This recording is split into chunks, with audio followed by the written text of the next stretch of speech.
Joanne is the founder and executive director of Grassroots America, We the People. And it networks with over 300 conservative groups across Texas and the nation.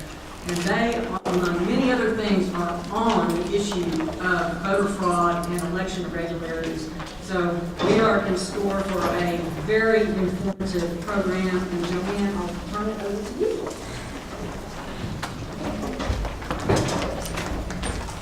Thank you so much, Marty. And I want to say a special thank you to all of the sponsoring groups, all the 18 groups. You all have caused quite a stir across the state because everybody's going, wow, all those Republican groups and Tea Party groups can work together.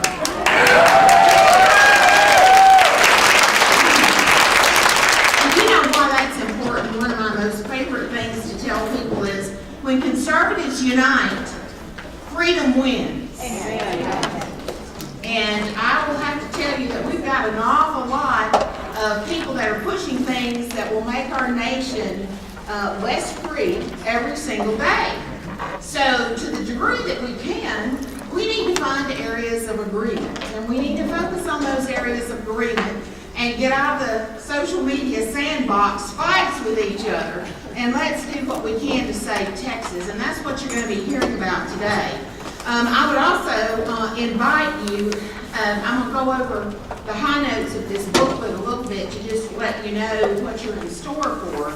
But I want to tell you that it is not hyperbole to say that what we're bringing to you today is essential if we're going to save Texas in 2020. So by the time we finish this today, the question you should ask yourself is, did I hear credible evidence, did I see credible evidence that leads me to believe that we have a problem in Texas? And I have to direct you to that because here's the issue. This is not about me. This is not about Joanne Fleming. It's not about Grassroots America. It's not about Laura Presley. It's not about Christine Welburn. It's not about Bob Kexick. It's not about David Carter, who will be here soon. This is about saving Texas. So let me tell you why this is so important. Did you know that since 2003, when the Republican Party took over trifecta control of the Capitol, that means Republicans were in positions of authority. They held offices of all the statewide organizations, the House and the Senate. They had majorities in the House and the Senate. And in the House, we've ebbed and flowed with supermajorities, and now we're 9 seats away from having bad things happen in the House. So since 2003, Texas has never been in compliance with the 1993 Congressional National Voting Registration Act. We've never been in compliance. Now, back in 2012, there was an effort to try to remove from the voter rolls people who were deceased. And there was a hue and cry from people who, I don't know, I guess want to keep people who were deceased on the voter rolls so that they could vote. But there was a hue and cry from them, and guess what? The process stopped. So here we are. You fast forward from 2003 to 2019 is plenty of time to get in compliance, right? Okay. So what this means is our voter lists are not being maintained properly. You will see evidence of that today. And I'm sure you will hear what's going on with the nominee, Governor Abbott's nominee for Secretary of State, the issues that are going on with him and what he's trying to do. I will tell you another thing that you should know that is a complete fact is that every single issue that has been raised about election fraud has come from citizens. It has not come from elected officials or the career bureaucrats in Austin. It has come from citizens. And what does that mean to you? That means what you do to compel people to hold to principles, and what you do to support the rule of law in Texas and the United States is very important, because citizens are actually setting the agenda on many of these items. I can tell you, there are many of you who are involved in our coalition work. The Texas Grassroots Conservative Coalition is a collection of people who are SRECs. They are Republican precinct chairs, county chairs, Tea Party leaders, leaders of independent conservative groups across Texas. And we take an issue, the principles in the party platform, and we apply those to legislative priorities and to the party platform. And our goal is to put boots on the ground and teeth behind what we say we believe, and actually get something done in Austin. We want to get good, solid policy in place to make Texas the best place to live, to raise a family, to grow a business, to retire. An even playing field for everybody, opportunities for all, favoritism for none.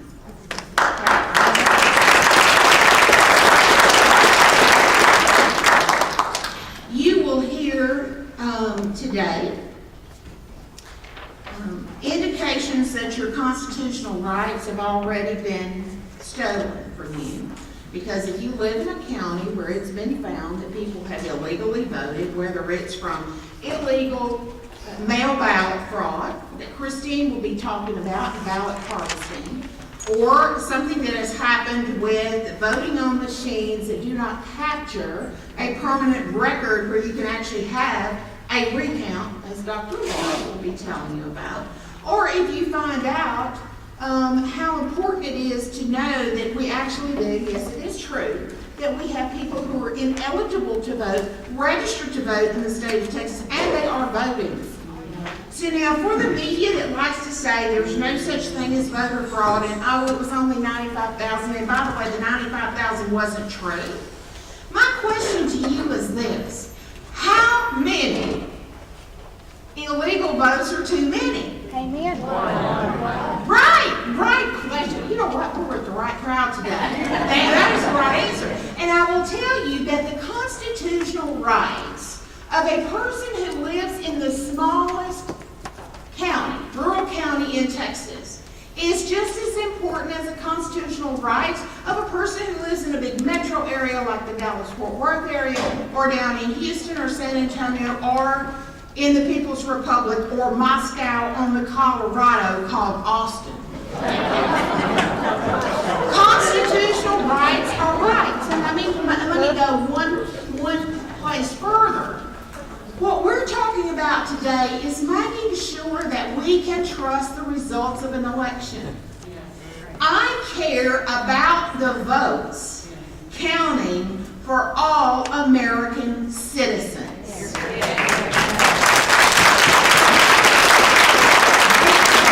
is not a Republican issue or a Democrat issue or somebody that's skating around on a skateboard in the middle. This is about, some of y'all caught that. I'm trying to brace for that new brand of humor we're going to have to get ready. Anyway, I just want you all to be very clear on that. We're talking about wherever we find an opportunity for voter fraud and for your constitutional rights to be stolen, we need to put a stop to it. That's right. Because otherwise, what have we become? A banana republic. I don't want, and I am already at the point that I can tell you that I can no longer look in your eyes, you, and tell you that I believe the results of our elections. I can't tell you that today. I'm sad. When this first dawned on me, it took me about 2 weeks. I felt as if a member of my family had died. Because actually, the people that are in charge of our business have let us down. They have. I mean, there's no getting away from it. So you're in your booklet. I want you to know that we've been very purposeful about what we put in here. You have information, particularly on the back, for all of the organizations represented here. I'm the executive director. My name is Joanne Fleming. If I didn't restate that, and as I said, this isn't about me. My organization is, we put this together. All of my colleagues here, and Mr. Carter, who will be up here later, they are people who have done enormous work. They've paid enormous prices for the work that they've done, and I respect every single one of them. And so I thought the best thing we could do to start getting support for our election integrity bills in Austin was to put all of these subject matter experts on the road and give people an opportunity to hear them together to get the full picture. And so in the back of your book, back here, you will have information, contact information, how to get in touch with us. And at the end of I think, all of the sections that belong to each speaker, you will have that information reiterated. Grassroots America, We the People, my organization is the largest all volunteer-led conservative citizen organization in the state of Texas. The Grassroots Coalition, Conservative Coalition, is our signature project, because our goal is to get conservatives working together to get things done. Not just talk about it, but get it done.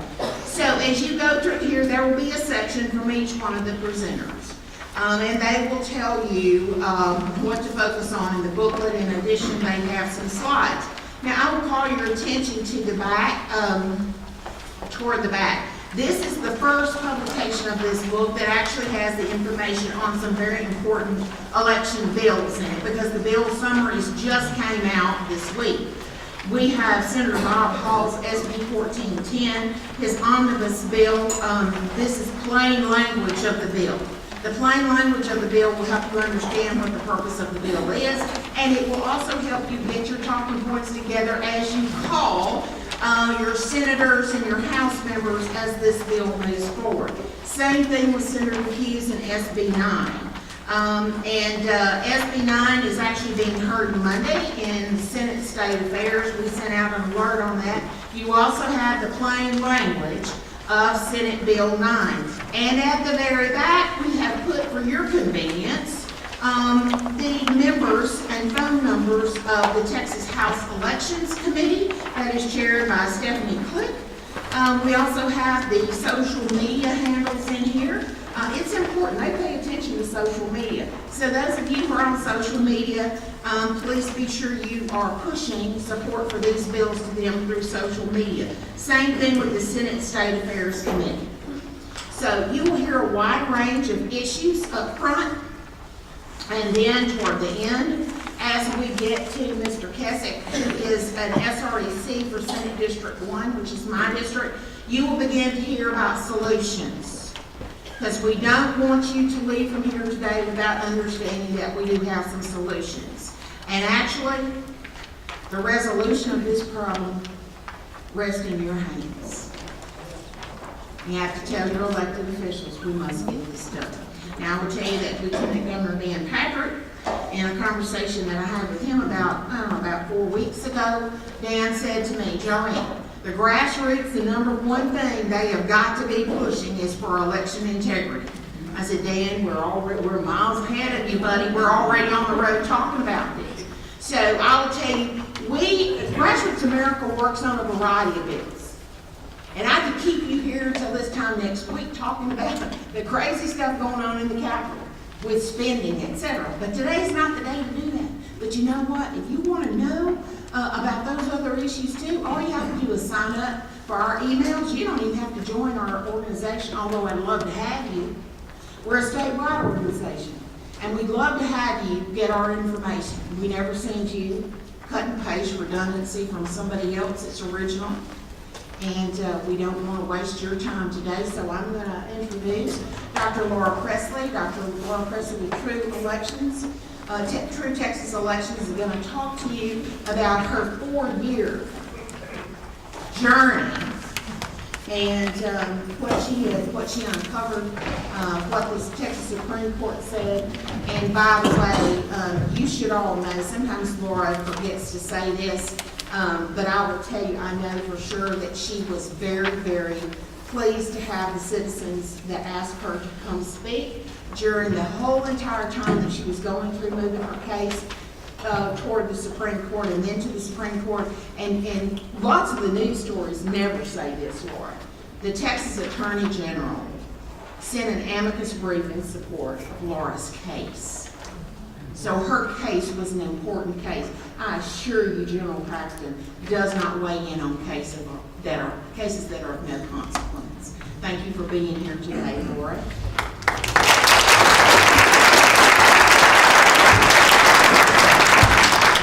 Thank you, Joanne. And I mean, this is just amazing what Joanne and Grassroots America for the People has organized. This is just fabulous. This is unprecedented in the state of Texas, what Joanne's doing. So God bless you, Joanne. Thank you. And I do what Joanne said. I do want to say thank you to Senator Ken Paxton, Attorney General Paxton, for the advocacy that he wrote on our case. We're going to talk about our case here and kind of what the importance of it was for the state of Texas. Again, what Joanne said, it's not about Laura Presley. It's not about just our little case in Travis County. There's a bigger picture of about what it is for Texas. And I want to thank all the groups that are in here that have sponsored this event, and many of you have spoken. I've given about 275 presentations in the last 3 years across the state, and we could not have raised the $400,000 that it took to put this case through the Supreme Court. So God bless y'all. Thank you so much. And I also want to thank you. And we have someone here who's very important. Many of you have heard of Bev Harris. She wrote the book Black Box Voting. She was a pioneer that talked about election fraud with electronic voting machines. And there was a movie, Hacking Democracy, that was an Emmy Award-winning movie about that was on HBO many, many years ago. She's helped us with our case. She gave me a lot of pointers, and she's a mentor. Bev Harris sitting up front. Thank you, Bev. Okay, let's get into it. I better tell y'all to buckle up, because we're going to talk about some things that, and I'm going to show you some things that are what I call a paradigm shift. We always focus on illegal voters that vote at the polls. Those are important issues. But I want you to consider the topic that the mainstream media will never, ever talk about: electronic fraud at the voting machines. When you can push a button and change the votes of 100,000 votes or 1 million votes in Harris County and Houston, or 500,000 votes or 200,000 votes in Dallas County, why aren't we hearing about that? You have to ask yourself, the shiny object, they will not talk about big election fraud, electronic fraud. So I want you to think about something. Let me put this on. I want you to think. Joseph Stalin, he said, it doesn't matter who votes, it matters who counts the vote. Right? That's the paradigm shift I want you all to think about. Our case in the Texas Supreme Court was not about trotting in a couple of voters who illegally voted and said, how'd you vote? Are you supposed to vote? We didn't mess with that. Our case was about the counting laws in the state of Texas and our Constitution and in our election code that are being violated in every county in the state of Texas.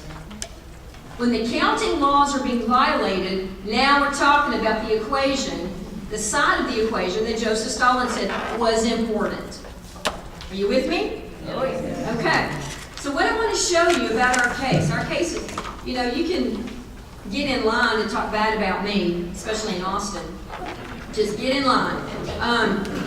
Because what we pointed out was really the first time in the state of Texas. The very first time. What I want to do, how many here like algebra? Anybody? Oh, okay. Yes, I love it. What we're going to talk about is high school algebra. So hang with me. It's not big math, okay? All right. We did a statistical analysis of my election in Austin. I ran for city council in 2014, and somehow a little 24-year-old, 25-year-old atheist somehow beat me 2-1 in my race, and I knew it was wrong. I knew it was wrong. My district in Austin is a small district, 28 square miles, and we have 50 churches. Do you think that district's going to elect an atheist? I don't think so. And we made sure all of my voters knew that he had written a paper 2 years in college prior at the University of Virginia that he was an atheist. And I was slapped left and right by the media in Austin bringing that up. But you know what? My voters needed to know it. I'm a woman of faith. I'm a Christian. They needed to know who they were voting for. And we did polls, and I won that election in Austin. I knew I won it. So I got up the next morning when the media told me I had lost 2-1. I knew it was wrong, and it was absolutely incorrect. And I got to reading the election code, and I started doing some statistical analysis. And in Austin, what you do, we vote on this electronic voting machine, and where do our votes go? They go onto what's called a memory card. That's what happens in all the electronic voting counties in the state of Texas. You vote, and your vote goes on the memory card. The memory card goes down to what's called central counting office. Well, I know how to use Excel. My background is I have a PhD in chemistry and physics. I worked 17 years in the semiconductor industry as an engineer and manager of engineers, and I have 4 patents on computer technology. I'm not the person you want to steal an election from with a computer. I'm not the person, and I feel like I want to stand out. Okay. I'm not the person to steal an election from with a computer. So I sat down, licked my wounds on that morning after the election. I started analyzing the data, and I started praying. I said, "Dear Lord, help me find this, because something's wrong." I knew I won it. And as I was looking through the data, some patterns came up. So I want to show you this. What came to me as an engineer was that focus on the 80% of where the votes happened. Anybody heard the 80-20 rule? Oh, yeah. Yeah. So focus on the big 80%. So 9 precincts out of 18. Let me go back.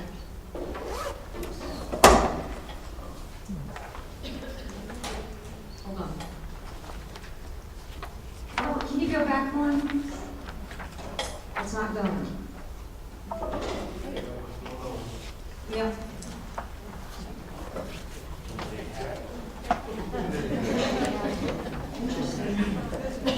I apologize, guys. I'm not sure what's going on. It's not moving. Okay. We focused on 80% of where the precincts where my votes were cast. There was a general election, and then there was a primary. And the general election was about 8 candidates. I looked at only myself and my future opponents' ratio of how we were related to each other. And what we got a percent of what I supposedly got in that general election. 2 of us, and I'll show you, okay, here we are. So here's my votes, my future opponents' votes. We ignored the other 6 candidates and got a percent of myself relative to my opponent. Then we had a runoff. In the runoff was he and I got my percent. And what I saw made me sick at my stomach. And I woke my husband up and I said, I think my election was stolen. What we saw were precincts. 3 precincts stayed exactly the same number in the runoff as they were in the general when there were 8 candidates. And half the people had traded out. That doesn't make any sense. The number stayed exactly the same. We also noticed 1 precinct went up 3% and 1 precinct went down 3%. Looks like it's being targeted by precinct. So I had a statistician say, Laura, on a XY graph, this is the algebra part. Plot on the x-axis what you got in the general, and on the y-axis what you got in the runoff, and see if there's a correlation. And do that for other candidates that were also in runoffs and other races in Austin. And so we did that.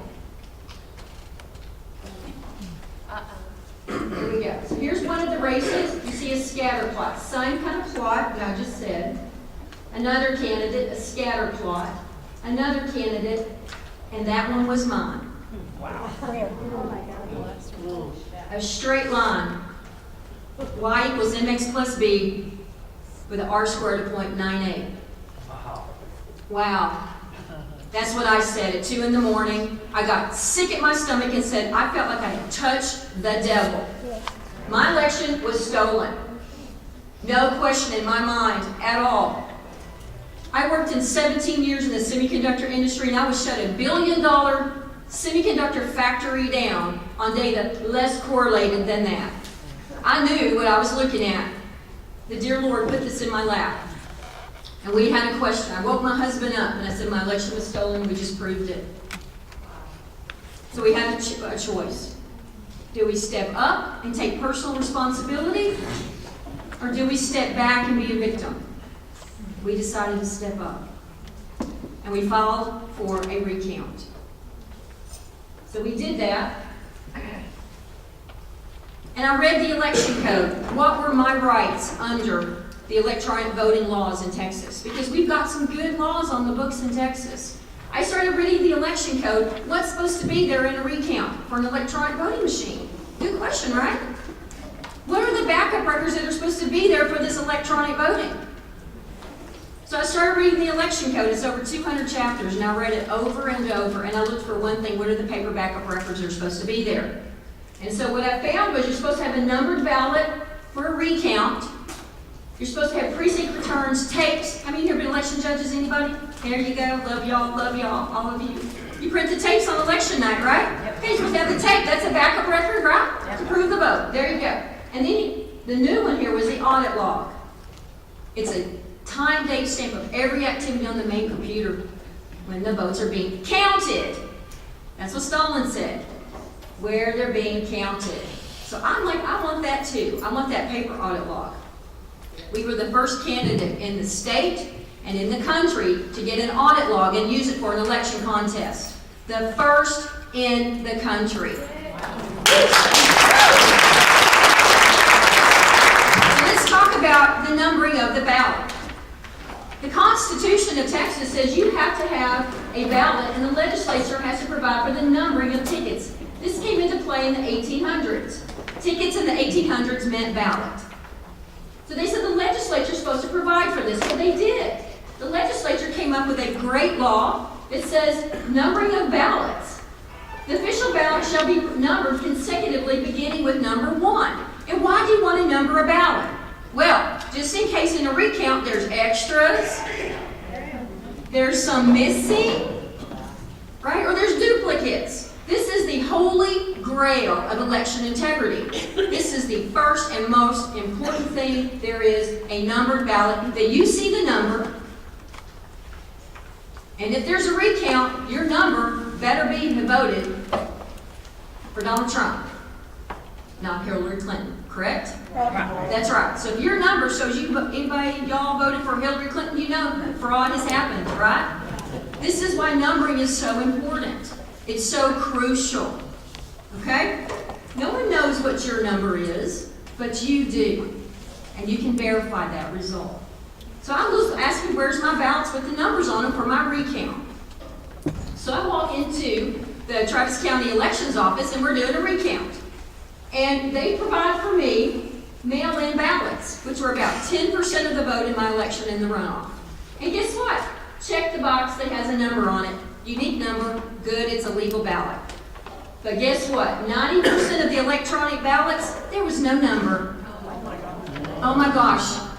Yes, this is what's going on in Texas, dear friends. 200 counties that have these electronic voting machines, not one number's a ballot. In Dallas County, Harris County, San Antonio, Austin, all over. And no one really knew this. So when we did the recount, we hand counted these, and guess what? It was a perfect tie. 240 to 240. And these were not numbered. These were in a PDF document. And you know how you can move PDF documents in and out? Adobe Acrobat, no number, who knows where they came from. So my legal argument was the only legal ballots in my case were tied. We need a new election. With legal ballots. It's a unique legal argument. These, we said, were not legal. So that was our first argument. And here's how they look. This is the expanded absentee ballot with a number. This is what they call a cast vote record that was in a long PDF document that they hand counted. Like, what a waste of time. This is illegal, throw them out. And that was our case in our election contest. The second document are the results tapes. Judges, we got many judges in here. The results tapes show each candidate and the number of votes they got at that location, correct? That's what we're supposed to do. But guess what? Only about 70% of counties in the state actually have these tapes on election night. And why is that? Why is that? Even though the law says envelope number 1, judges, that's where you put the tape, right? That's what you put the tape. It says you've got to have the original election returns, and you return them, and it judges if you don't, it's a Class B misdemeanor. It's a criminal offense, judges, if you don't turn it in. This is the root cause, this is the root law of what we do on election night here in Dallas County. When you're at the precincts and you're a judge, and you've got a big responsibility, make sure you sign the tapes, right? And you put them in, and you take them home, you take a copy home. But guess what, in Austin, the county clerk told the judges, don't print the tape. This is the judge's envelope, don't print the tally. And the reason they don't print the tape is because it's county-wide polling. Because it takes too long to print it, all those precincts. Too long, don't do it. For convenience and county-wide polling. This is why the Republican Party's platform says, we oppose county-wide polling that Dallas County Commissioners just voted to go to. Not all of them, one of them did. Okay, but they voted to do it. This is a problem, guys. The second main election record, that's a paper record that you sign as judges, is now not going to be there for Dallas. Unless we deal with it. So why is the tape not there? Well, guess what? There's an agent in the Secretary of State's office called Mr. Keith Ingram. He provided a waiver to Travis County and many other counties across the state. Don't worry, you don't have to print that tape. Just print it later on. And most of them never print it. In my case, they never printed it. So we had the county clerk on the witness stand, Dana DeBevois. She was on the witness stand in our case, and we says, why didn't you follow the law? She says, well, that's not the final law. We're like, final law? What's the final law? She says, well, the Secretary of State gives us a dispensation. And so my lawyer's really good. He asked her, do you think the Secretary of State can tell you not to follow law? And she says, I know they can. Is this shocking? You have an agent, a bureaucrat, like Joanne said, in the Secretary of State's office telling counties, don't worry, don't follow law.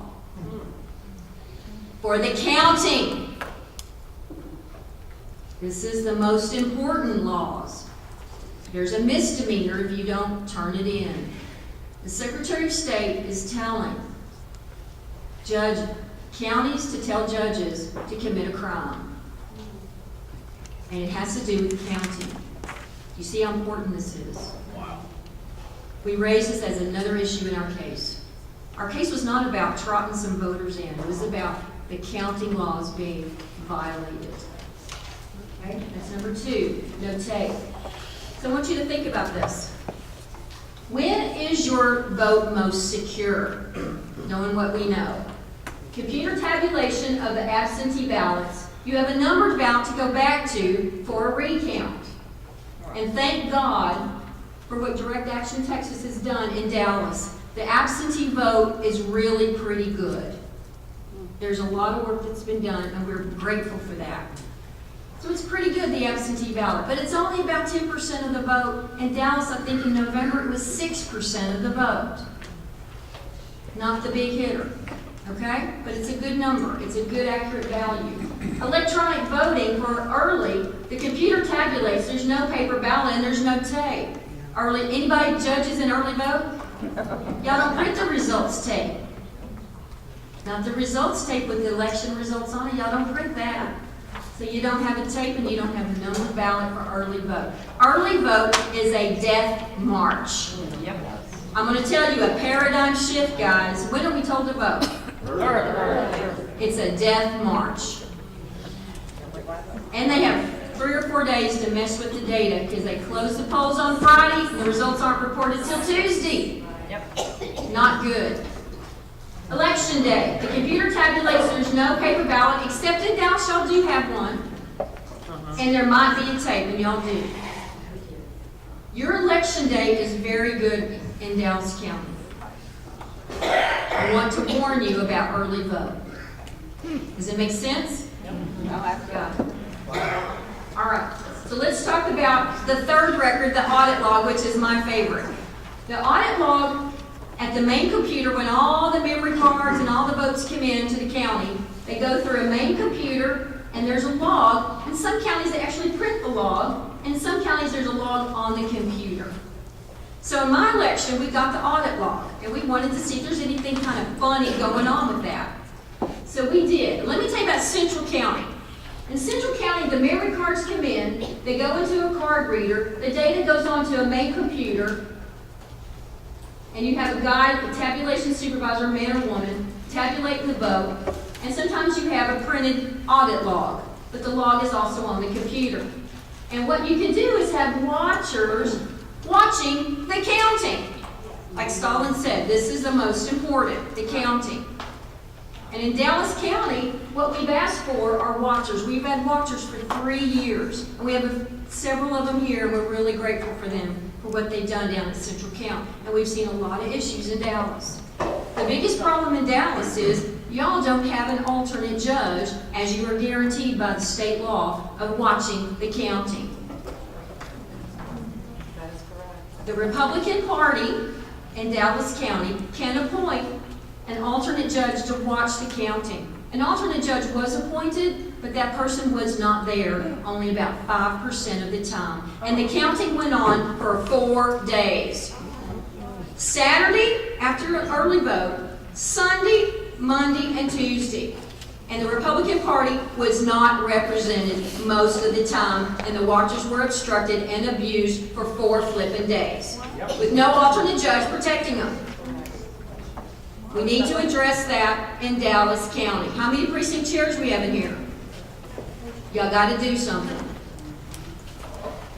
The right- Mrs. Collins, is that accurate, Mrs. Collins? This is the We're not lady going who's to run have a our... debate. We're not going to have a debate. We can follow up. You can ask. There's several watchers here. We've got 3 or 4 of them. You can ask them. They were there. Who were they, if I may ask? We're not going to. This is not a debate. This is not. I'm not debating, I'm just asking a very simple question. I'm a precinct chair in Dallas County. I'm also a member of the Dallas County election, of the Dallas We will County have them. Executive We will have them come talk to you Republican Party. when this is over. And let me just tell you, and it's my fault, and I take full responsibility for it. I was supposed to tell you that at the end, we're gonna have Q&A. We absolutely are gonna have Q&A. And I think we have some cards. Did we ever get the cards on the table? Anyway, we are going to have Q&A, so we'll be able to do that then. So let's proceed. Yeah. So let's go back to the logs and why Central County is so important. This is the copy of the log we got. The first memory card in to the Central County log computer, it was about noon on election night in Austin, showed a corrupt memory card. Do we want to see the word corrupt on our audit log of our main computer? That's not a good word, but God bless those computer science experts that put those error messages on there. And what we noticed was something else. That corrupt card was number 603. So in our lawsuit, we've presented, kind of recapping, we've presented that there's no numbered ballots for about 4,000 of the votes. We don't have any tapes, and the judges were told not to print them. And now we've got an audit log at the counting computer that says corruption, and there's a memory card number 603 that was corrupted. So we got the log of memory card 603. Back. Number 603, we got the log, and we noticed that that memory card was missing from the county for 19 days. So when you hear that hacking can't happen because there's no internet connection, you don't need the internet, you just need a memory card to put in, download a program, and get out of there. That's all you need. And we have evidence of a memory card that was corrupted, and we don't know where it had been for 19 days.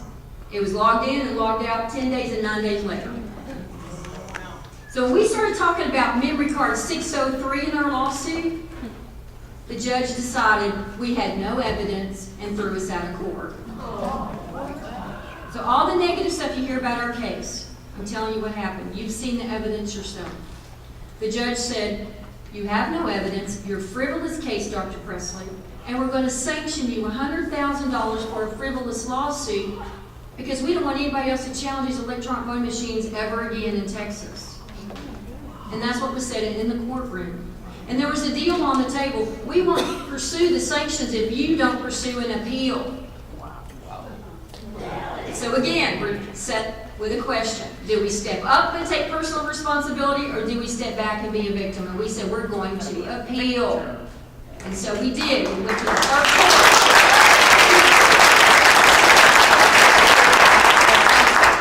So we went to the Third Court of Appeals. The Third Court of Appeals checked the box and said it was a frivolous case. and they sanctioned us some more. And they said, we're gonna sanction you some more if you go to the Texas Supreme Court. My husband was about to throw a fit. And so I did a lot of prayer. I'm a woman of faith, guys. I did a lot of prayer. And what came to me, the Lord said, get rid of your lawyers.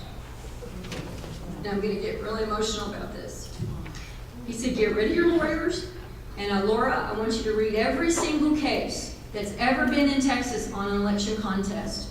And I want you to write this petition to the Supreme Court. And so I did. Got rid of our lawyers. I had one lawyer, a woman lawyer friend of mine, in the background helping with some technical stuff. And I read every single case from 1800s to 2016 of election contests in the state of Texas. And we wrote the petition. And we wrote it the way I believe the Lord wanted me to write it. And the case was heard by the Supreme Court. And what was told to me was focus on the biggest issues in the state, the counting issues that we've raised, and address those. Because that's not about Austin. That's not about my race. That's about Texas and our country. So we did. We wrote the petition, myself and help from my lawyer friend in the background.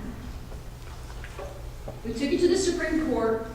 We raised the issues that zero and results tapes are evidence. What the judge was saying was very dangerous for Texas, and what was approved by that third court. It was now precedence, legal precedence, that no candidate in the future could bring that no results tapes were evidence in a contest. Candidates couldn't bring statistical analysis. Candidates were not going to be able to bring corruption errors. Or that the Secretary of State was given waivers to law. We raised all of that in our case.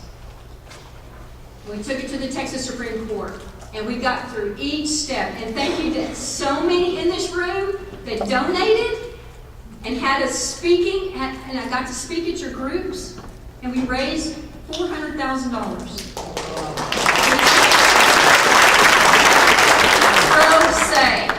It reminds me of the story of Gideon, where the Lord told Gideon, I don't want you taking credit for it. We're going to remove all those soldiers because you take credit for it. And I can't take credit for this case. The Supreme Court heard it, and we prevailed in 85% of the issues. It was amazing. The court said zero and results tapes are evidence. They said recount watchers that were being obstructed was a criminal offense and was not frivolous. We said the statistical analysis of the results was evidence, and they said the corruption errors were all evidence, all based on data. They were soft on the waivers from the SOS. Because the term had already ended, they did not rule either way on the specific aspects of the who got the count right. But that's okay. This is now precedence around the state of Texas.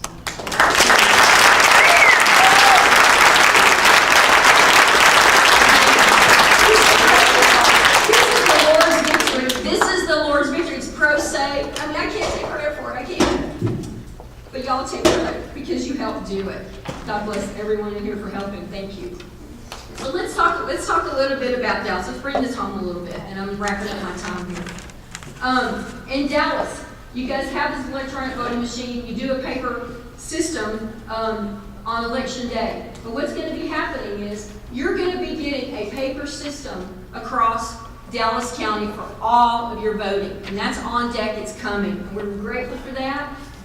You're going to be able, it's called the hybrid voting system. Just make sure, precinct chairs and election judges, you print those tapes. Make sure no one takes that away from Dallas County. Okay? Nobody. Because the reason the number ballots are so important, as you know, judges, you give out paper ballots now. You get to randomize those ballots, and you don't know what number you're giving them. That's going to continue to happen. You're going to be able to scan them, and you're going to be track and trace where all those ballots went. You don't know who voted and what number, but you can always do this accounting. Okay? Now I want to talk about central count. In Dallas County, there's a move now to try to appoint 2 alternate judges for Central County in Dallas County. Please talk to Missy Shorey. to support her in appointing 2 real alternate judges that will be there Saturday, Sunday, Monday, and Tuesday for the county in Dallas County to protect our Republican candidates. Please support her in that effort. She's got that on deck right now. She's got it on deck. Please support her. Yeah. Okay.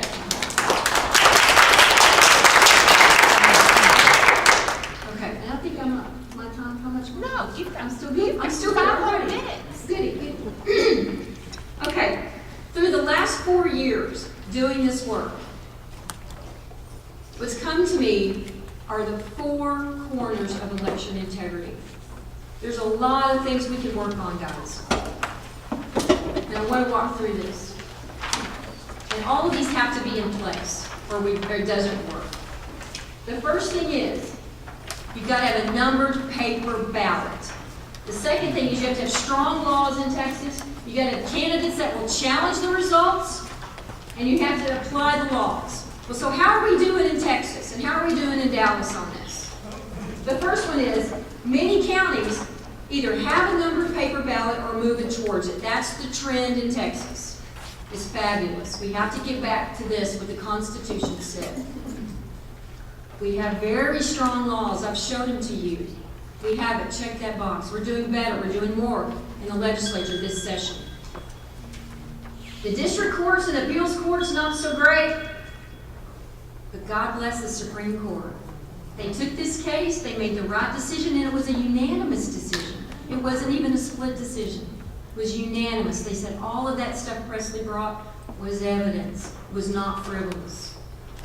And they basically said, in my opinion, bring us more. We want to do the right thing. But this is the problem. Where are the candidates to challenge? And what Joanne said earlier, this is not partisan. I'm going to give you an example. We know Bernie Sanders had his election stolen. Did he challenge? No. We know Judge Roy Moore's election was stolen. Did he challenge? No. We heard about all the Florida issues. Did any of those candidates challenge in an election contest? No. We have to ask why. Now, I have worked probably with 10 to 12 candidates around the state in the last 3 years, including November. We proved to them their elections were stolen. And they wouldn't challenge. What I was told and what others were told, it's not in my best interest. Well, state senator, state rep, county commissioner, it's not about you. It's about us. It's about the integrity of our elections. Because if candidates don't challenge, fraud waltzes across Texas. Yes. Because you got the 3, but you don't have the most important, which is the people that have the guts to do it. So instead of the candidates being afraid of the press or of what their buddies are going to say, they need to be more concerned about us, what we think and what we say. Because, guys, voters don't have standing to challenge an election. Only these candidates that are at this point too coward to do it. And I'm going to say it like it is. I did it. It took me 4 years and $400,000, and the money was there. I knew, and by faith, the money was going to be there. And I got chewed out, and I got tore up. And you know what I say to that stuff? Get in the back seat. We got work to do for this state and this country. Okay? So, what's our power as grassroots and as donors? I want you to think about this. We need to make counting issues a campaign topic. Many of you are here at clubs, and y'all endorse candidates. I'm going to propose a paradigm shift. Instead of pointing fingers to the onesie-twosie illegal voters, put your finger on the candidate. That's a paradigm shift. No commitment to the candidate, no block walking, no money, no endorsements, no phone banking, nothing unless you promise and you commit to challenging your election if there's a hint of an impropriety in the county. This is a paradigm shift. We have the power. We block walk, we phone bank, we give money. No more. Maybe the candidates before didn't understand the rules, but now they do. There's new rules in town. We're focusing on the candidates because y'all have the power to challenge and you're not doing it. I've had multiple candidates hire me to prove their election was stolen, and they did nothing. I'm done. I'm up to you with it because I did something. They can too. They can too. And we have to hold them accountable, guys. So if you've got a primary and you got one candidate and another, and one promises to challenge and one doesn't, my money's going to the one who's going to challenge. Because I guess, you know what? The system might just leave that one alone. Think about that. You're laughing because you get it. If you say you're going to challenge that system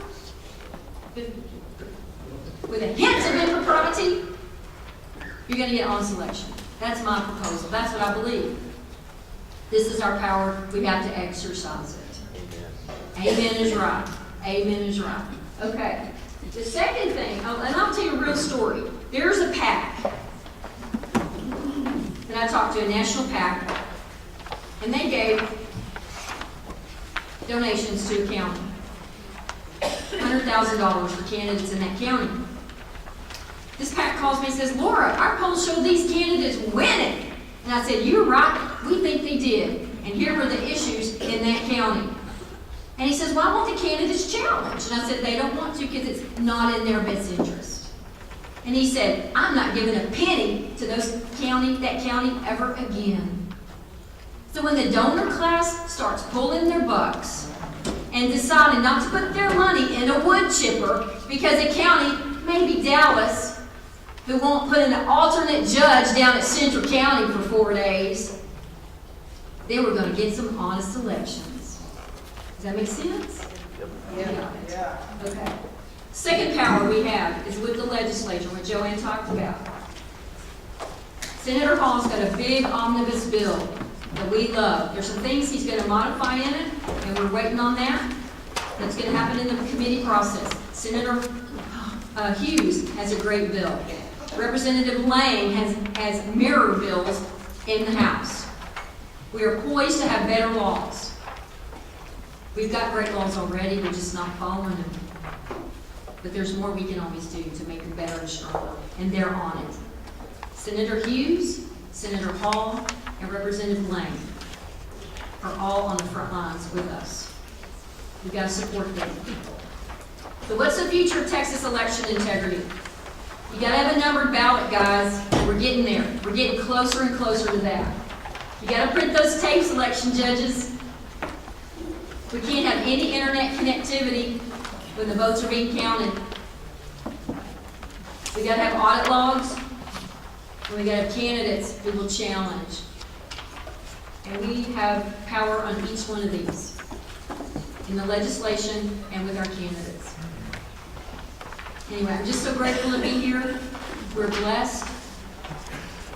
The Lord is not happy with the deceit we've been under, and we're on it. We're the boots on the ground. And He opens the doors, and we just keep walking through them. And I'm grateful to every single one in here. Thank you for being here. You're here for a reason. God bless you.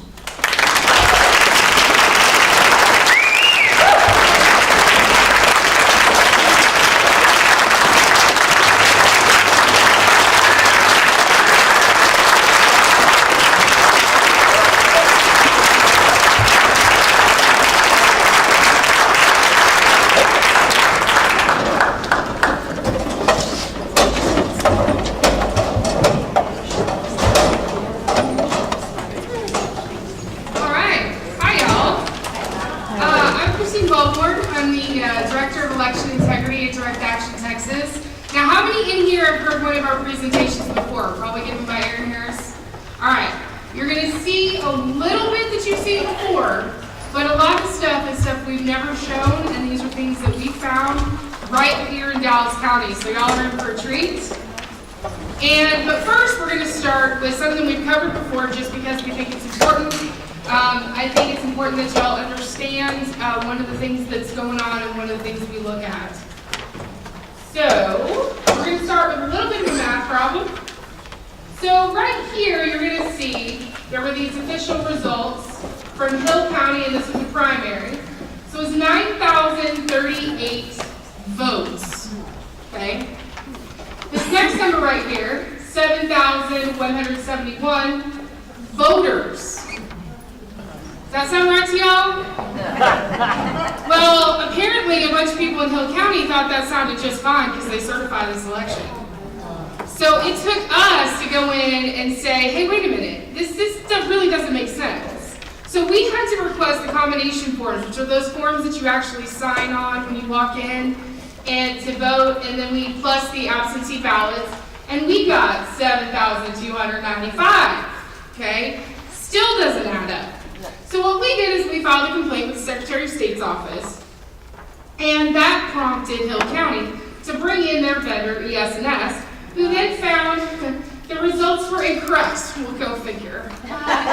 So what they did is they went in and they figured out that Hill County had run their absentee ballots through, then they ran their early voting through, and then they ran their election day through, and they didn't clear it out in between.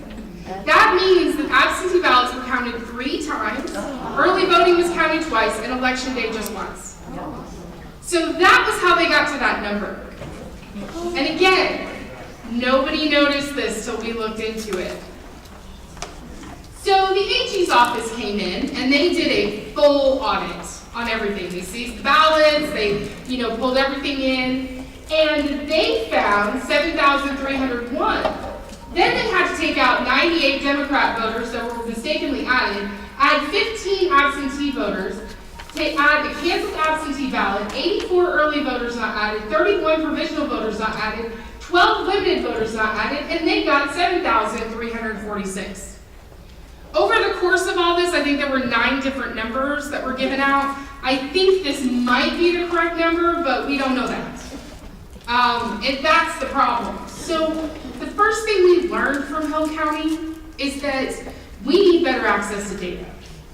There's some legislation out there that's great, and actually, believe it or not, there's some legislation from a Democrat that will help us get better access to data. And that is Representative Busey, who has some great bills that will make it so that these counties who don't even post results of their elections will have to do so. And so that we can get into these data sets and actually see how many votes there were, how many voters there were, and actually look into this information. Because it took us months to actually find out that these numbers were off and what was causing it. So that is not enough time if you want to contest an election or something like that. So the other thing we learned was always start with human error. So our process is always somebody made a mistake. And in case of Hill County, that's true. They had an elections administrator, bless her heart, and it was Patsy. She retired right after this. She was just not up for the job. Just not all there. So we need to know who these people are that are running our elections. Now, I'm sure most of the people in this room know yours is Tony Pippin's Pool. But we need to know who is accountable. So the people who hire and fire your elections administrator are the county judge, the county clerk, the tax assessor collector, and the county chairs. Those are the people that you need to hold responsible for Tony Pippin's Pool when she does not do her job. Okay? If you have issues with Tony Pippin's Pool, these are the people who are her boss. The next list right there is the county election board, and those are the people who appoint your ballot board. Now, your ballot board and your signature verification team are really, really crucial. These are the people who last have contact with mail-in ballots, provisional ballots. These are the people who literally remake ballots that maybe somebody spilled coffee on, or there's some sort of issue on there. And there might be some people in this room who are ballot board members. Do I have anybody? Signature verification team, ballot board? No? Okay. Well, so they are incredibly important. So you need to make sure that you are getting with, Missy Shorey and the Republican Party, because she is one of those people who presents a list of Republicans that can serve on that ballot board. You need to make sure. This is one of 3 things you need to take away from this meeting today. This is one of the 3 most important things. But you need to make sure that those people not only are people that you can trust, but people that are willing to stand up to the Democrat who is in charge at the ballot board. So they need to be willing to stand up to that person. They need to be willing to record information. They need to be willing to do the right thing and actually, bring these things forward so that the Republican Party knows and can act. So it's very, very important they have the right people in those positions. Now, the next thing I'm going to go over is form of voting, which requires no ID. It's open for fraud, and it's been growing drastically. And thank you, Lauren, for the accolades, but Dallas still has serious issues with mail-in ballots. And in fact, there were 2 elections administrators who testified before the House committee that they actually think that mail-in ballots are going to go up because of getting rid of straight ticket voting. Because people think that it's going to be a lot longer lines at the polls, because it's going to take a lot longer to vote, they're going to want to vote by mail and vote at home. So we really do need to pay attention to the situation. Plus, most mail-in ballot harvesting happens in municipal elections, and what's coming up in May? Municipal elections. And with SB2, if we have uniform election dates, those municipal elections will now happen in November, which means those ballot harvesters will be active in November when they're normally not. So the OAG prosecutor during an elections committee hearing said if democracy stands for the principle of one person, one vote, then ballot harvesting stands for the principle of one person, 100 votes. Well, at Direct Action Texas, we believe in one person, one vote, and I hope everyone else in this room believes that as well. So, vote harvesting, what it is that they have, it's something that wouldn't have otherwise been cast. So, these are people who are targeted. This can be legal or illegal. So, there is a legal form of helping someone with their ballot. So, if you help your Aunt Susie because she can't find her glasses, you help your grandparents, you help one neighbor who actually legitimately needs assistance, someone who is blind, that kind of thing, that's fine. That's legal. What I'm talking about today are actual organized groups that go out with lists of people that they prey on and that they target. That's ballot harvesting. So this is an application for ballot by mail that's issued by the Secretary of State. Now, the thing I want to really point out on this is at the bottom down here, you have where you would fill out for an assistant or a witness. Now, there's a big difference between an assistant and a witness. Assistant is someone who just helps you with your ballot. That could just be someone who sticks a postage stamp on it and mails it for you. Now, a witness is someone who actually signs for you. Now, I will tell you, no offense to the ballot board, but I actually spoke to ballot board members here in Dallas County who did not know the difference between those two things, okay? And that's really important because a witness, if they sign for you, those signatures don't have to match between the application and the carrier envelope because it's someone signing for you, but an assistant they do. So a lot of ballots were accepted, and I don't blame the ballot board members. There's no training. Ballot board members are not required to go through training like election judges are. Now, Stephanie Click has in one of her bills that will require that, which is fantastic, because we really need training for our ballot board members. It's so important. I really can't blame them because a lot of them don't even know that there's a handbook. So, because they're not told, because the Democrats are in charge, especially here in Dallas County. So they don't know. So this is really important. So the reason why I bring up, especially on this type of application, is because campaigns are putting out their own applications for ballot by mail. And the problem with that is 9 times out of 10, so in this case 3 out of 4, they don't even have a place for an assistant or witness. So someone could be assistant or witness and they don't have to put their information on there. This is a problem. It's also a violation of the code. Also, on this one down here in the bottom that says water board, so it's the bottom corner, that one came on that slick mailer material. And what happens when you sign your name in ink on slick mailer material? It smears, exactly. So, how are you going to compare that when you're looking at 2 signatures to make sure that the voter actually signed their carrier envelope? You can't. So that's a real problem. So we really encourage for people to use the actual Application, we're trying to put some stuff into law that would make them use the actual application. So how do they do it? So the harvester, they're typically middle-aged, older women, they're demographic specific, so Hispanic area, they're gonna be a Hispanic woman. They're the type of people that are very, unassuming, someone you would very easily let into your home, that you would very easily trust. And they prey on the most disadvantaged, so they're targeting people with English as a second language, people who are illiterate, people who are disabled, people who are, the elderly, people who have dementia. These are the people that they prey upon. So in the case of the application, a lot of times, the voter doesn't even know that they've applied for ballot by mail. They have no idea that an application was sent in for them because either their signature was forged or back before SB 5, when it outlawed for them to be able to fax in an application, they used to get people's signatures from petitions. They would sign an iPad and then use that electronic signature, put it onto an application, and fax it in. That's how it used to happen. SB 5 got rid of that. There's bills in the legislature right now to put that back in. Hopefully those won't get through, but I'm just making you aware that they're trying to bring it back. So in other cases, what they'll do is they'll trick people into signing their application. So they'll come by and they'll say again, usually with a petition, and they'll have an envelope with a little hole cut out, and they'll ask them to sign the petition, and the reason why everything else is covered is because they want to protect the privacy of the other people who have signed the petition. So they say. But it's actually an application.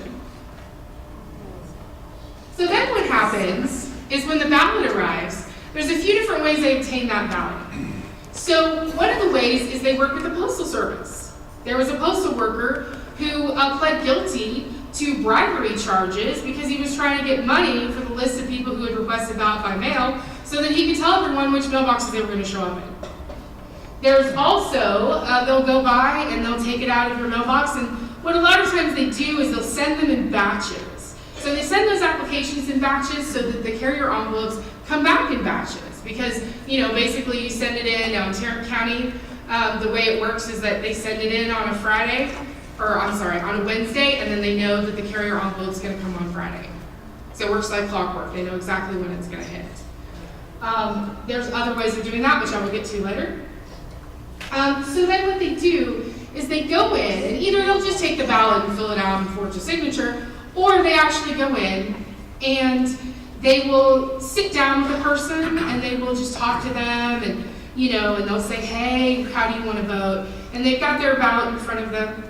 And they say, okay, how do you want to vote? And I had somebody tell me, they said they wanted to vote all Democrat. Well, this is a municipal election. There's no Democrats in a municipal election. So that person just filled that ballot out, just how they were paid to fill it out. And most of the time, when they help them with their ballot, they're filling it out not how the village tells them to do it, but how they were paid to do it. And there was also an instance where a gentleman who lives right across the street from a polling location was approached by a woman, and she said, hey, would you like to vote by mail? He said, no, I vote right across the street. So she kept trying to get him to vote by mail, and he kept saying no.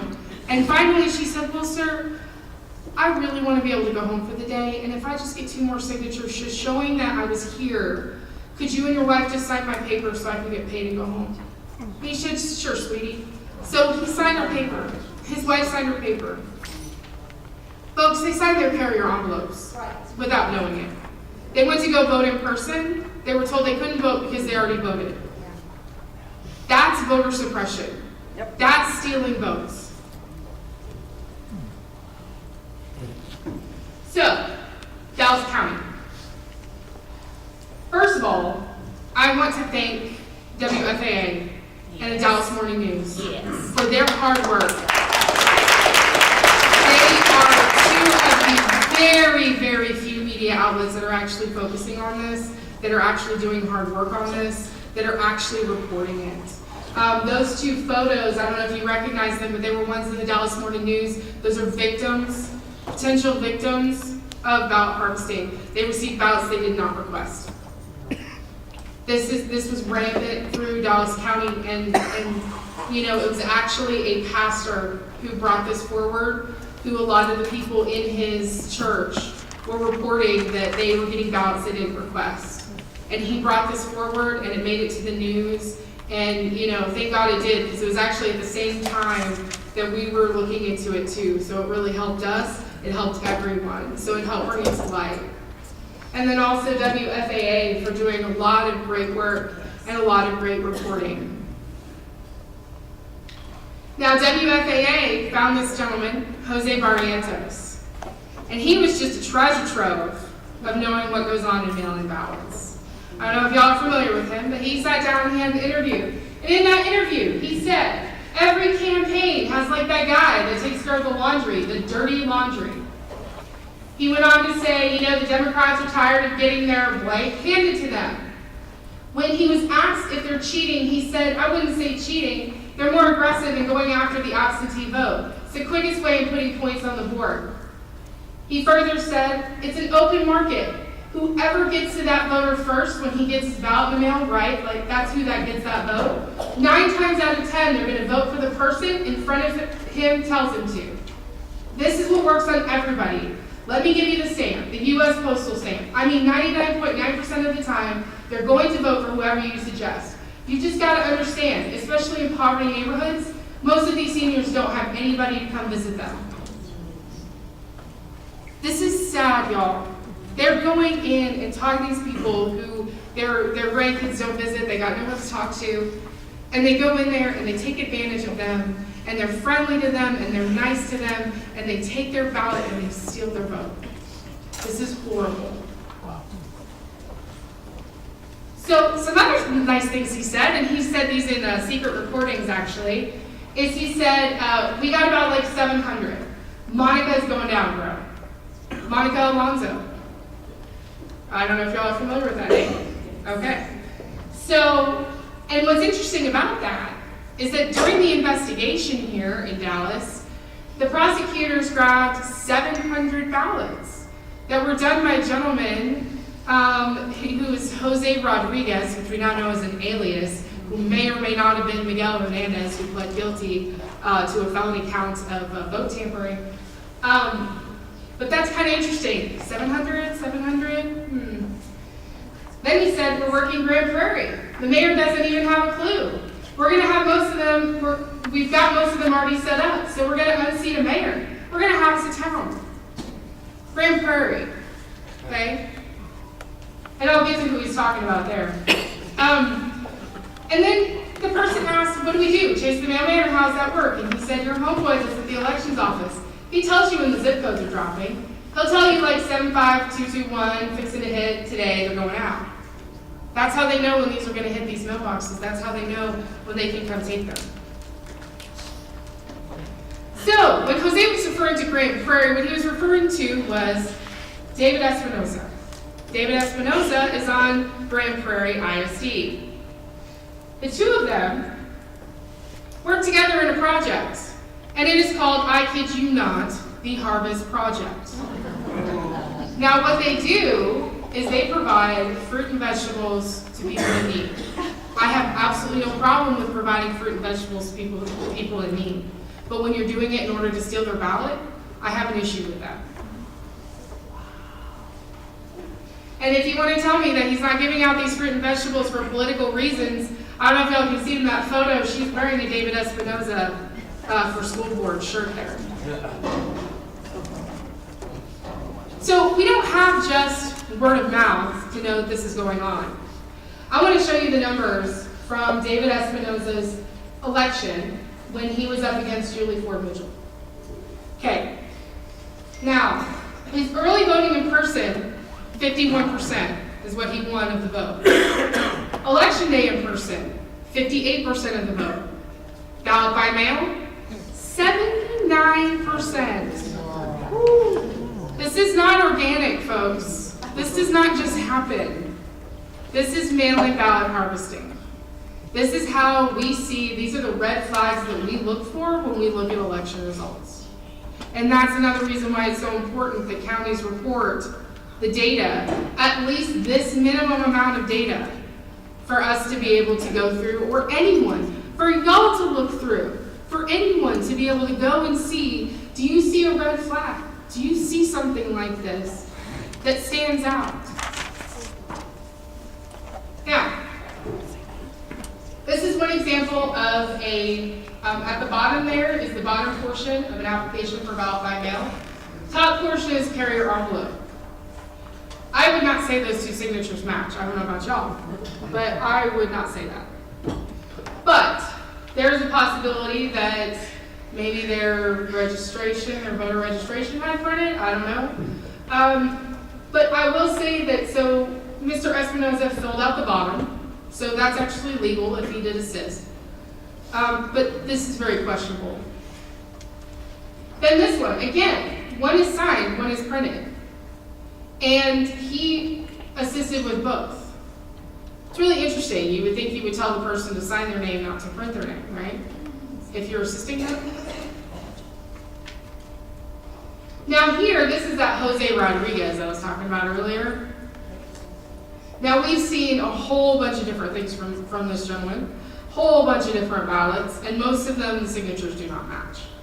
Now I also want you to note, in the bottom corner there's like a little circle there. It's got like a little number 19.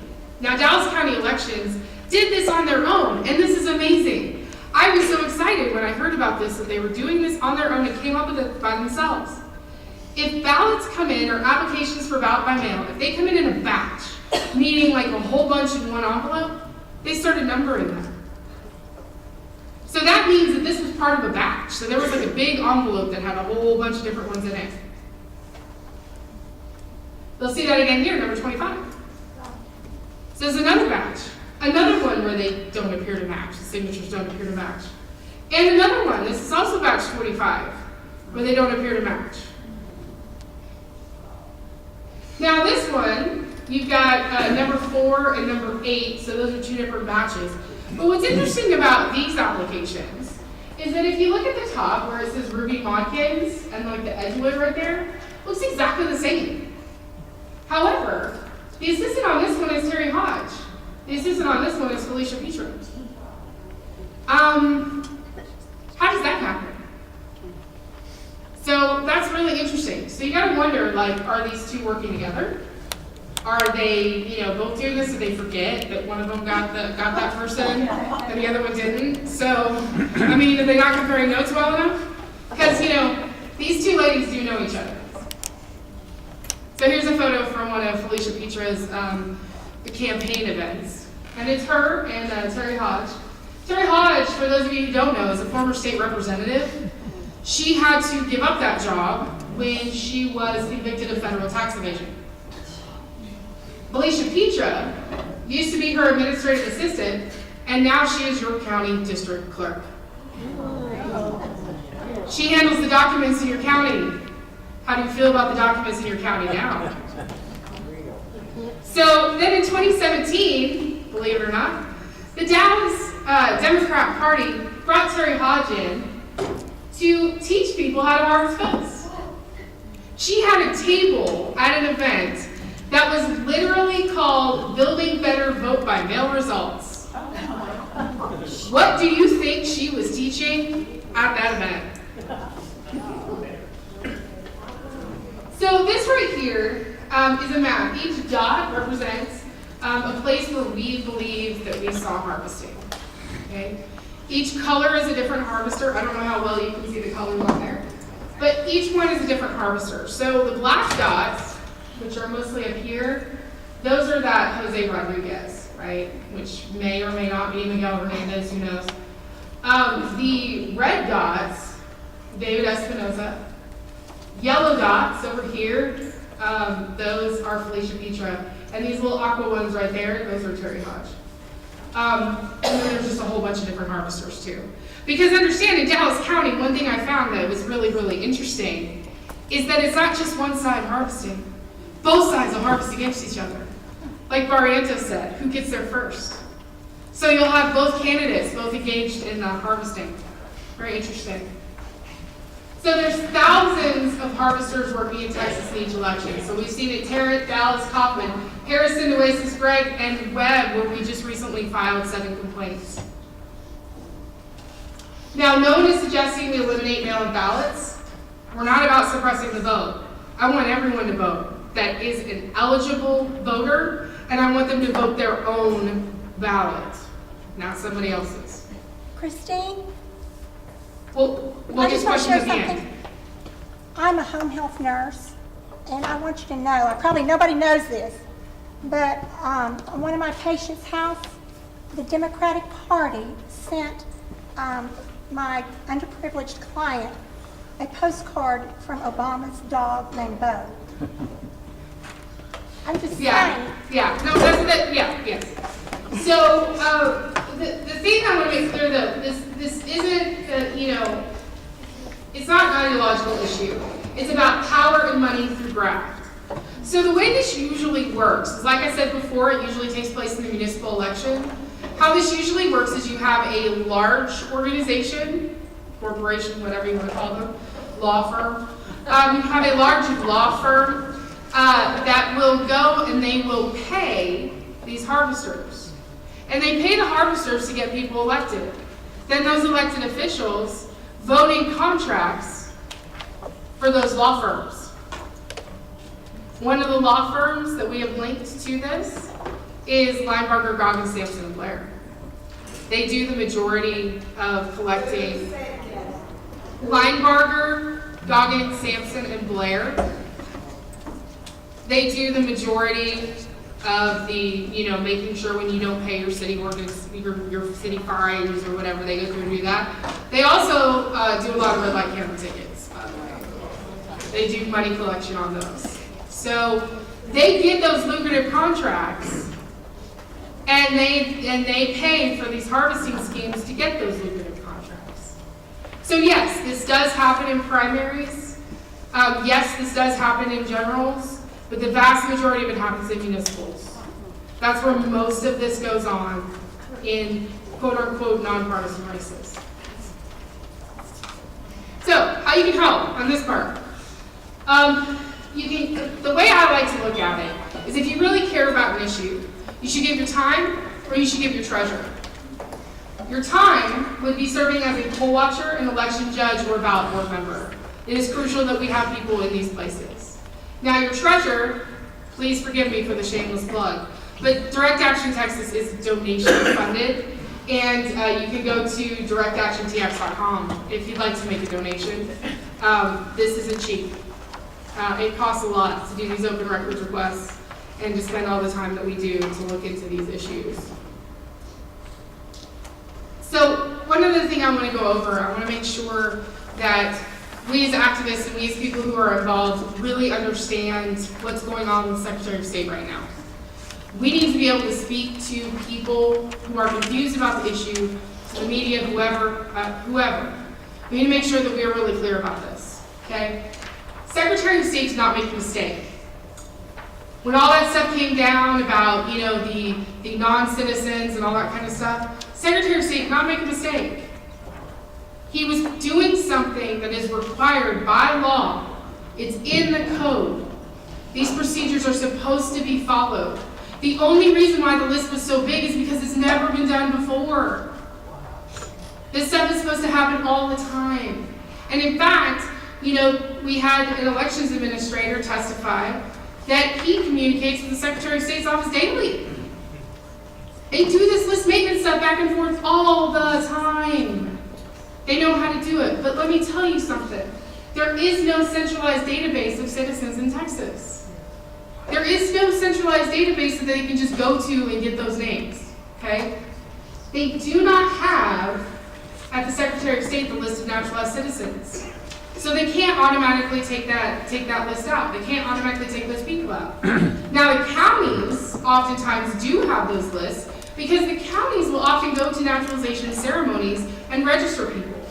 Or they get the list from the League of Women Voters who go to the naturalization ceremonies and register people. That's where they get those lists, okay? And the voter technically belongs to the county, not the state, at this point in time. So the county is supposed to have the best record. And in a lot of cases, you have small counties where your elections administrator knows somebody. You know, where they actually go through the obituaries and pull people off. Where they actually will say, you know, this person moved to another state, I gotta take them off the list. So they do have the best information where they're supposed to. Now, part of the problem with that is a lot of places in the code, it says may not shall. So it basically says that these elections administrators or, you know, county registrars or whatever, that they may remove people from the rolls, not that they shall. So they may take dead people off the rolls. So counties right now are not taking dead people off the rolls. Counties right now are not removing people that they know to not be citizens. They're not removing people who self-report as non-citizens, you know, when they are called in to serve jury duty. They're not removing them from the rolls. They're not reporting them to the AG. They're supposed to do that. But there's nothing in the code that gives them any kind of penalty if they don't. Now, there's great legislation that's, you know, in the House and the Senate right now that would add penalties, that would add fines, like $1,000 for every voter they don't remove, that they're supposed to remove. But here's the thing.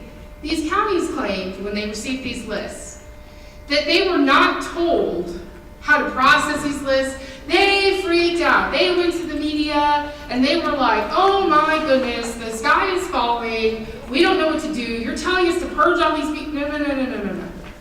No. 200 of the 254 counties were trained before this list was even released. They were told how to handle these names. They were told what to do.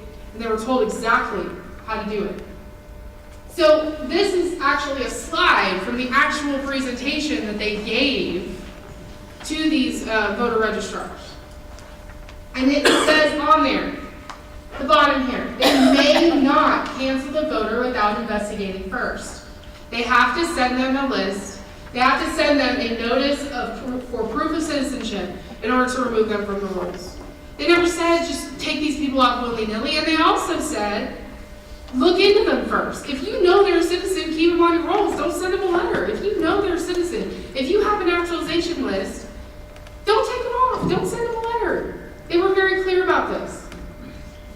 They were also really clear about reinstatements. So, you know, the media likes to tell you that you're disenfranchising all these voters if they mistakenly get taken off the list.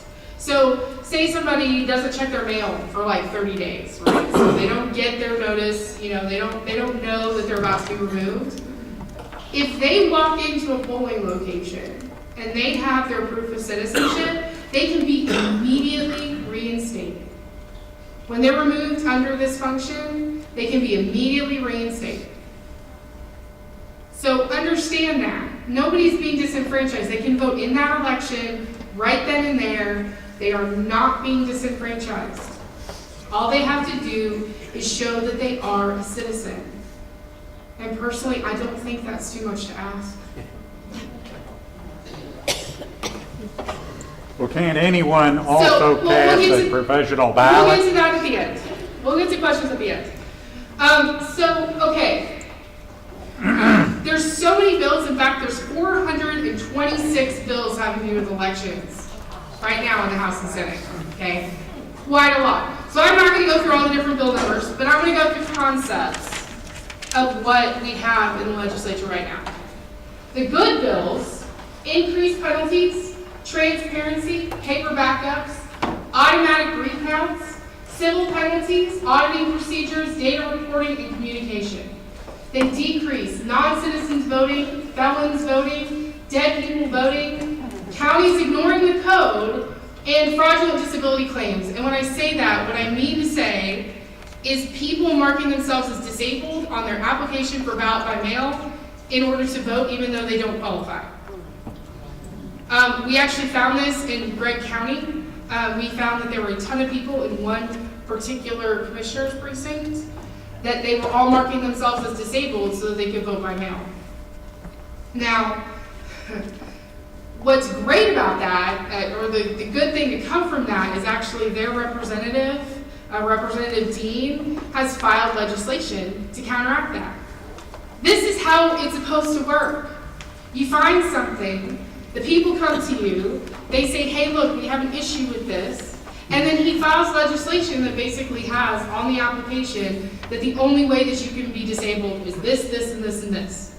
And if you don't meet these criteria, you cannot mark yourself as disabled. Okay, that's a great legislator. Someone who reacts to the problem that's happening in their district. So, oh, and on the felons voting, I forgot to mention this earlier on WFAA. I don't know if y'all caught the most recent thing that they did, but they actually found hundreds of people voting that were felons. And they did this on their own. So they did the reporting on their own, where they found all these people who were still on probation or still on parole. You have to completely complete your sentence before you can vote again as a felon. So, the bad bills. Extended early voting. Does anybody think we need more early voting? No. Exactly. Why? So, pre-registration for 16 and 17-year-olds. No. Turnout studies. Do we really need to force the Secretary of State's office to spend money on doing studies about turnout? No. Election judges working in shifts. While this might sound good, I want the same person who opened those polls to be the person who closes them. We need to know who is accountable the entire day. Now, the ugly bills. A tax on voter ID. Eliminating the requirement for voter ID. Driver's licenses for non-citizens. Using student IDs, and here's the problem with student IDs. They typically don't have an address. They don't have a signature. They don't have an expiration date. We should not be using those as valid IDs for us. Targeting polling locations. We want to add polling locations at jails, school campuses. Rolling polling, okay? If you're not targeting Democrat voters that way, I don't know. Okay, compromising the voter rolls. Automatic registration. Electronic registration. Same-day registration. No, no, no, no, no. And I want to say electronic registration, a lot of people think this is a good idea. No, because then there's no signature provided. You have no signature on their application to register to vote. No. Threats to in-person voting, extended curbside. There's a bill that says that if you have children in your car, you should be able to do curbside voting. No, no. Increased assistance. So more of like people just standing there at the polls assisting people. No, I don't think so. Electronic devices at the polls. No, no, no, no, no, no. Okay, threats to mail-in voting. Electronic and fax applications coming back. Well, we already talked about that. Ballot for mail by all. Can you imagine that? Everyone else, everyone votes by mail? No. And legalized harvesting. And what this is, they passed this in California, where someone can actually bring someone else's ballot to the elections office or a polling location. Now, currently the bill says one, but that one is going to turn into way more than that. And that's what they did in California. We don't want to do that. So California, my Texas. So, that's the end of my presentation. I thank you all for listening, and thank you very much for being here today.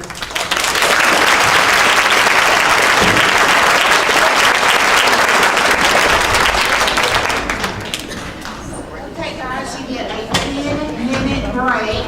10-minute break, and we're going to come right back in here and get started. We'll hear from Election Judge David Clark. 10 minutes.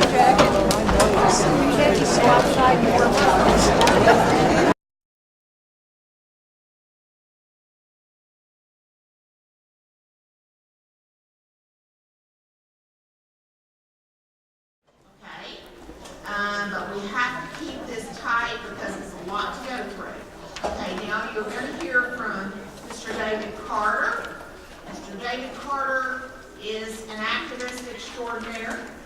He is very committed and dedicated. He is a retired lieutenant colonel in the Air Force. And he is also a longtime election judge from Bell County, that's in central Texas, just before Moscow, North Carolina.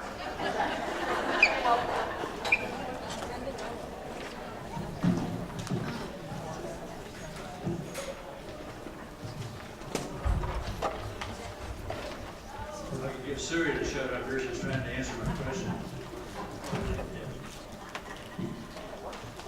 Okay, David Carter, Colonel U.S. Air Force, planning to make full colonel. And,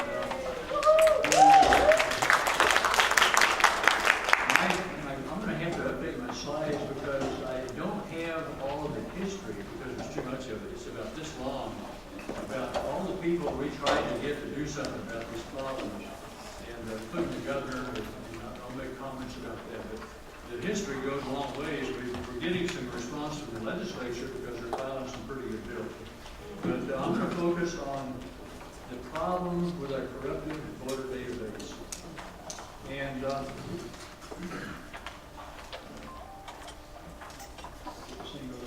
okay, that's your basic voter, or the Texas voter registration application.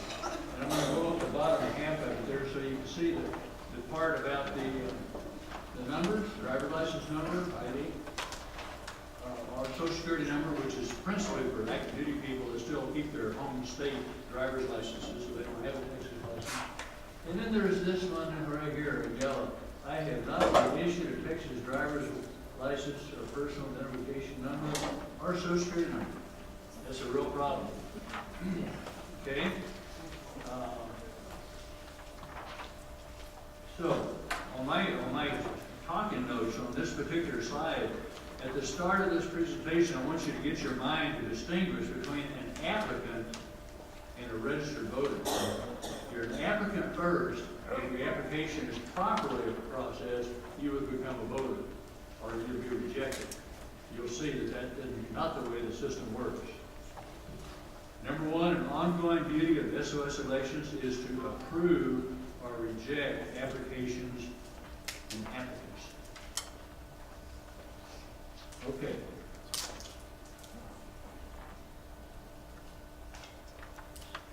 The term Help America Vote Act, passed in 2002, implemented pretty much in 2004. Those people that checked I have not received numbers, we call them HAVA applicants. There's a memorandum there from the Texas elections. There's a quote. If they check that, it says you must accept the application. So if we're still in the right word and process the voter, well, that's a little bit of a stretch right there. They're not a voter yet. So this is the start of the slippery slope to where we are today. That word voter.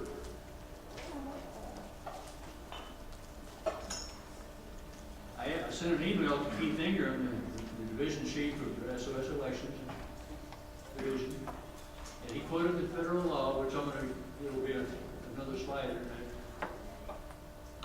Red quotes, it requires the persons who register with neither, speaking of the number, be assigned a voter registration number and be registered to vote. The underlying part is inaccurate, processed, and the memo has been converted to register by Keith Ingram. There's no requirement to register them. It's a number that identifies them while you're going through the process. When I turn my head away, does the sound still come through the microphone? It's a little bitty mic. Not well. You okay? Not well. Not very well. Okay, I'm going to get a little closer to it here. That's probably better, isn't it? Okay. I'm 6 foot, used to be 6'4", so I'm too far from the mic. Here's what the federal law says. The state shall, okay, we got that. For voter registration purposes. You see that the federal law says applicant. Identify the applicant, use it twice, for registration purposes. What's the purpose? You would think it would be to verify eligibility of the applicant, wouldn't you? Well, the processing is defective. They don't verify anything. They just tell the county to register them. But the state law requires the applicant to be a citizen, so does the federal law. They should, and I'm just crying, whining now, they should require the county to send the SOS form BW1-12, Notice of Examination for Proof of Citizenship. But they don't.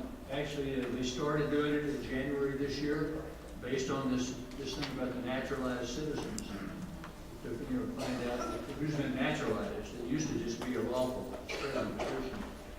The HB 378 addresses the processing. It does not go back and fix the 14 years of accumulation of problems. There's not a bill filed yet to do that. Now, we're gonna let go of the HAVA voters. We're gonna just go to the ones that provided numbers, okay?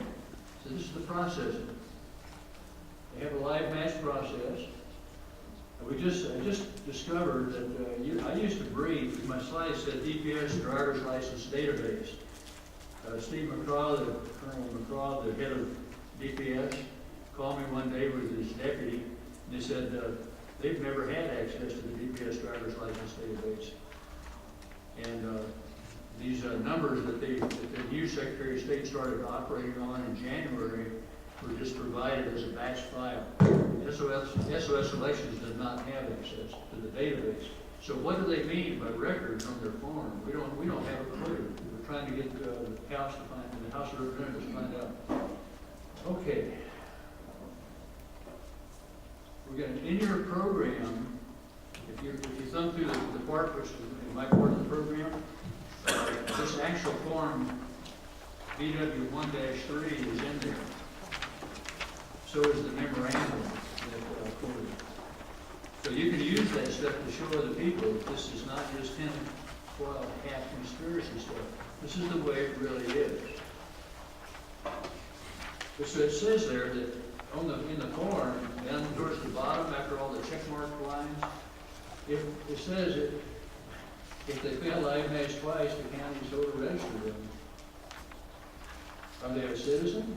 Well, we don't check that while we're in the DPS quote records unquote, which we don't know what that is. Applicants for driver's license. Now this is factual. When people who are here on student visas or green cards or citizens apply for driver's license, they have to show either the proof of citizenship or their proof of lawful presence. And that lawfully present is a nice phrase you can memorize and stick in the front of your memory set. Okay, to register to vote, you have to be a citizen. To get a license, you have to be a citizen or legally, lawfully present. Well, they don't, whatever records, elections have been checking for the last 14 years, maybe decades before that, we don't know. They don't check the citizenship. DPS has a block in their database, Oracle or whatever it is. There's a little one character thing for citizenship. And if you're a citizen, it'll say you're a citizen. Elections has never looked at that.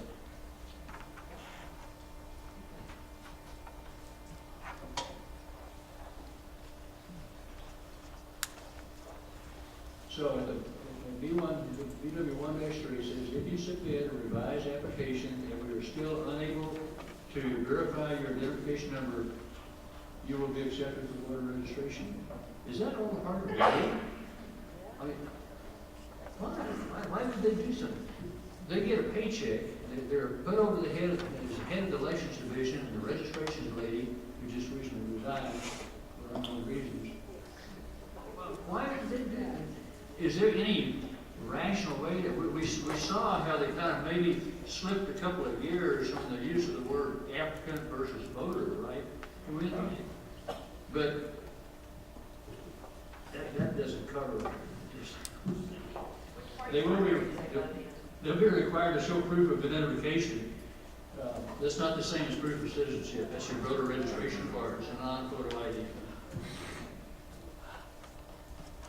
Well, more whiny, what should they do? They should, the form BW1-3 should be changed so that if you fail live match after submitting a second application, send them the 1-12, which is the really good form that's in your handout. And to reject the application if the proof doesn't come in 30 days, like the law says. Texas Election Code says they have 30 days to respond to that notice. HB 378 fixes it for the new applicants, it doesn't fix it for the 4 million others. So they don't do their basic duty.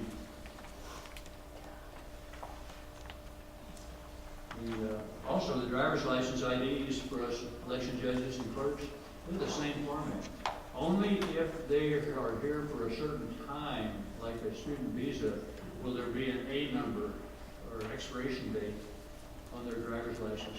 It still looks the same, it's the same platform, plan form. But, so you'll hear conflicting people, conflicting information about is the driver's license the same. If they're lawfully present forever, green card, it's identical to your driver's license. Okay. So again, what does the federal law say? This is just a couple of little extracts. They're kind of they're out of the document, they're not out of context really. Only voters who are not registered, which I don't know what that would mean, or who are not eligible to vote are removed from the computerized list. This refers to the list maintenance thing that Christine talked about in her presentation. There is a list maintenance thing. It's totally defective presently at this time. But there's that pesky word eligible. That's the federal law. You have to be eligible.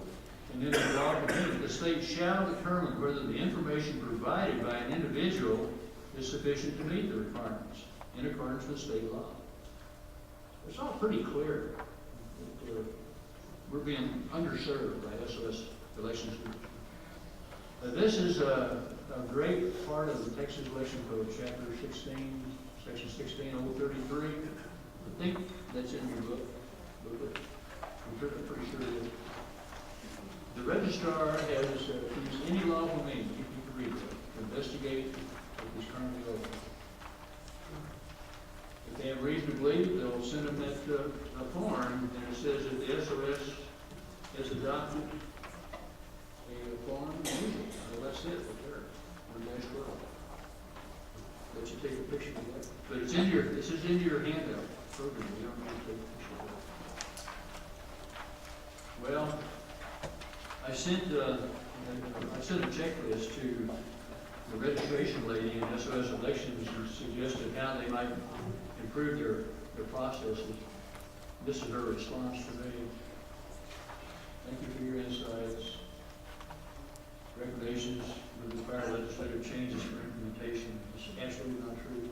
Also sent this to Governor Abbott and asked him to tell him to do it, and no response from him. He's totally missing in action on this whole issue. He did not make it an emergency item in his input to the legislature when they convened. He's out of missing in action. And the rest of her email to me, we don't lobby for or against legislation, meeting her task in implementing it as designed, and contact your legislators discussing their recommendation you'd like to see made. Well, let me look at my slide here. I have my comment on this. Look at these, pretty much said.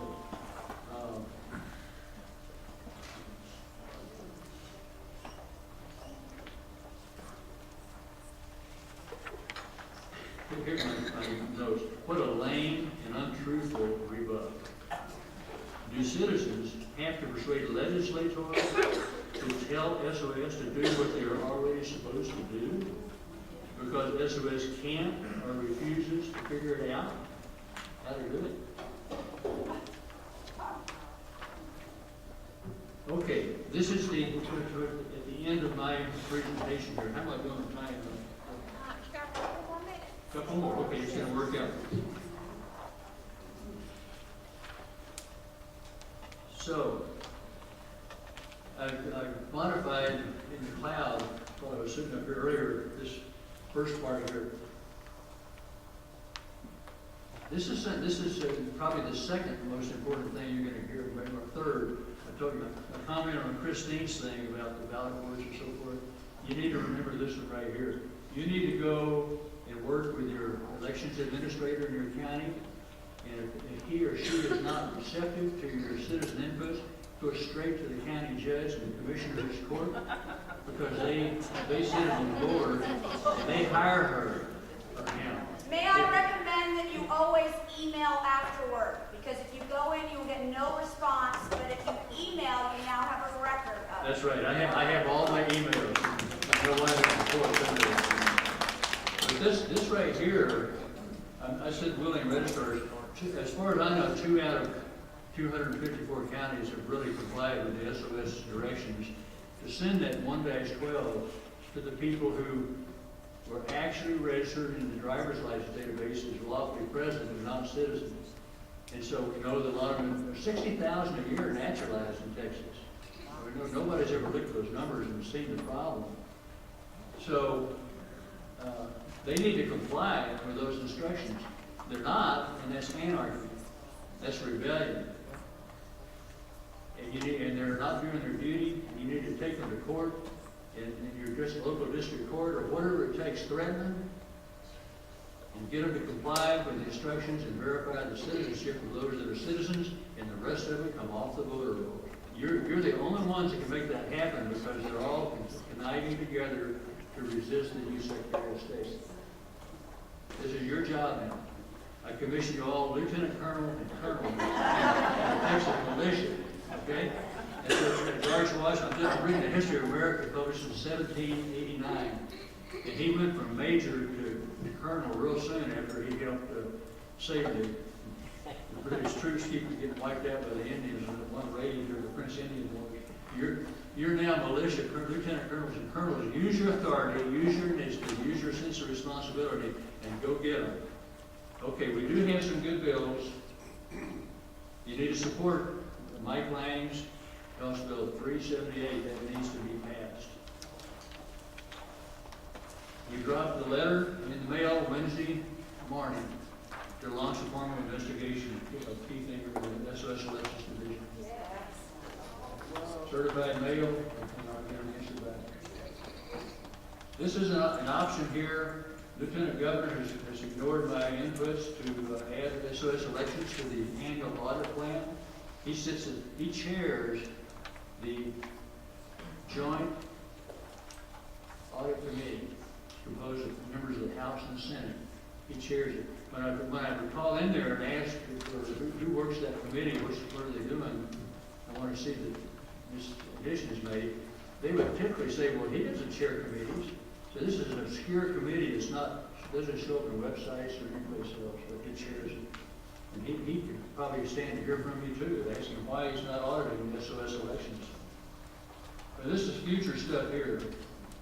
But really, the stuff that needs to go on right now is in your counties, and get them afraid of the citizens, afraid not to do their job. Get them to worry when they go to bed at night. Is my time up tonight? My time is up. I hope that this will be helpful to you as you engage in your militia activities, your citizen duties.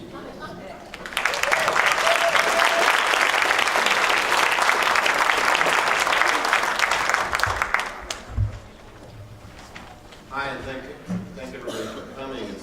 My name's Bob Kessler. I live in Wood County. It's a nice little 2-hour drive to come in and see you. We used to live in Irving, and we're part of that trophy club, so trying to relate to you here in Richardson. I think from what you've heard today, there's lots of problems, from the counting that Laura talked about, the maliciousness behind the scenes, electronic versus paper, all the things that Christine talked about. We're actually using the term vote harvesting now for mail-in ballots.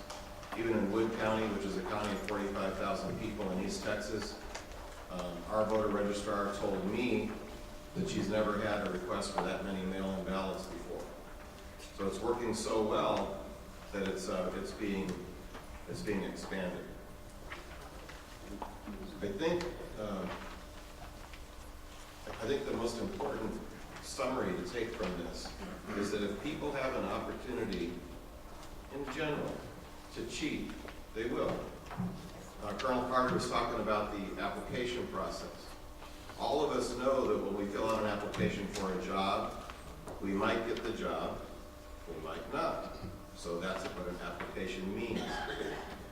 We apply to go to college, whether you're Felicity Huffman or William H. Macy, you make an application to college with the expectation that you may not get in. So here, we've really seen a mockery of registration. That's what I'm going to talk about primarily. this state has made a mockery out of registration because they use the word application in the process to register. You apply to register to vote. But the reality is, everybody gets registered. It doesn't matter. We know what the qualifications are. I know all of them. So many precinct chairs raise their hands. We know that it's your age, your county of residence is where you register. Prove that. And citizenship. There is nothing in the law that forces verification of citizenship. So people just declare it. So we have open borders, with people coming in our 2,000-mile border, and it's not Mexico, it's Somalia, it's everywhere, right? Anybody can come in. We know that those that they catch, they release, they process them in. And then those they don't catch come in, which means everybody comes in. So everybody comes in, and then everybody registers. So this is my summary. What we're fighting against is lawlessness. Lawlessness. In every place you turn. Go to the Kavanaugh advise and consent. It was a mock trial. And if that man didn't have the courage to stand up and do what he did, he wouldn't be sitting on the court today. So now, fast forward. I got on the SREC at the last convention in June. Really was kind of something I never wanted to do before. But I'll tell you, it was an eye-opener. Get on the resolution committee of the body of the SREC, and I'm thinking, boy, I don't want to just do a resolution to do a resolution. I want to find something that's really important. And because of the work of the people you see up here, in each category that they've been talking about, it was because of all of that that led up to Joanne Fleming and her group combining with Direct Action Texas to do a press conference where WFA showed up about voter registration, voter integrity in general. All of it is grassroots. All of us are grassroots people. We're just ordinary, everyday people. But what we've been talking about today is a runaway, open, lawless execution of our government. And it's consistent, you notice. More mail-in ballots. I ask you as precinct chairs, of all the rules that you have in voting, the 100-foot rule, right?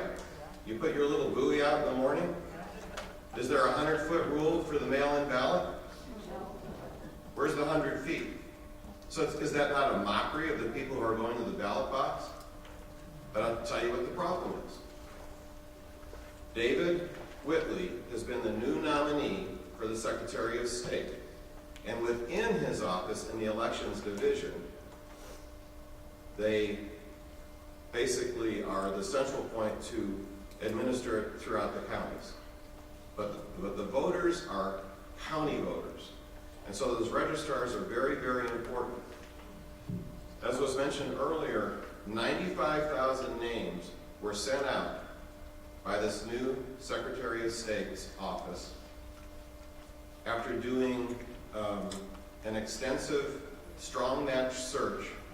That's the number that they thought was likely people that were non-citizens that were registered to vote.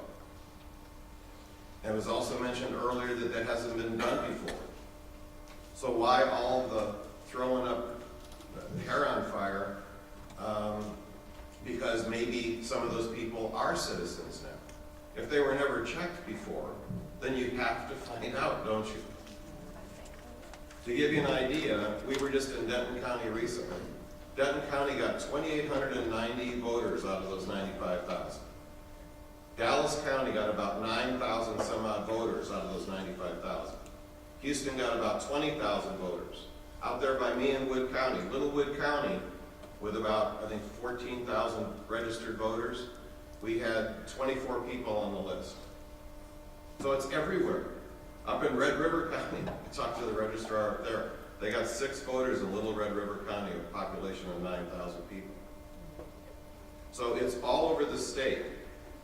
that non-citizens are registered to vote. And there is no current process where that is checked on a regular basis. The Secretary of State recently announced, very proudly, that Texas has expanded its registered voter list over the last 4 years, from 2014 to 2018, by 1.6 million new registered voters.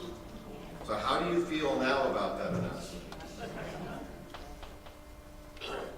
It's really, really, really very sorry that none of those 1.6 million people were verified for citizenship. None. And like I say, we can laugh about the non-citizens self-declaring for jury duty. Because they're registered, they're getting summons for jury duty. Do you know that it's written in the election code that if a person gets called for jury duty and they self-declare that they're not a citizen, the process that you're supposed to go through? Well, isn't that grand? So you anticipate that you're going to have this problem because you know that you have all these non-citizens on the rolls. And yet somebody like Kirk Watson, senator from Travis County, has been berating this new man, David Whitley. If you want to watch something kind of akin to the Kavanaugh thing, watch the streaming video that's on the Texas TLO, Texas Legislature online, Legislature online, and you'll see it. He's made out to be a common criminal for sending out this list of 95,000 people. And all he's trying to do is find out by each of those registrars in each county. Now the left has thrown up a big lawsuit, and a judge in San Antonio put a stop to any more processing of those people and discovering whether they are non-citizens or not. The registrars are shaking in their boots that some of them were named in the lawsuit, and the judge said, "You don't take anybody off the rolls until you talk to me." That's in writing. That's not Bob paraphrasing, that's in writing. So I passed a resolution thanks to Direct Action Texas and Joanne Fleming's group, and this is what we put together. By the way, it passed unanimously in the SREC, and there's 62 people. Very difficult to get things passed unanimously there because everybody has an opinion. Everyone's like me, they got an opinion. So just to kind of summarize, whereas it is a primary function of government to protect each eligible citizen's right to vote and to take every possible action to protect that integrity and security of Texas elections, kind of stating the obvious. February 22nd is when the Texas Senate Select Committee met on election security. Testimony was given by the district attorney from Stark County, Mr. Omar Escobar, who said that the only question of non-citizens voting is how many. So that's on the record. I can tell you also that the Office of Attorney General has done their own testing and checked various counties and found lots of cases of non-citizens registered to vote, just taken samplings. And then here's and the next one is the 444 voters from 2 counties out of our 254 counties were canceled by the Secretary of State of 2017 because those voters self-identified and to be excused for jury duty. To me, which is absolutely a shameful situation that I have to report to you. So basically, the gist of what I found in my research, in addition to what I got from Direct Action and Joanne Fleming's group, is that the current method that they say that they're using is that they're doing a search for your date of birth, tax ID, whether you're deceased or not, but they did not confirm any check for citizenship. And that's what this 95,000 was done for. It was specifically about citizenship. and to alert the counties that you may have these people.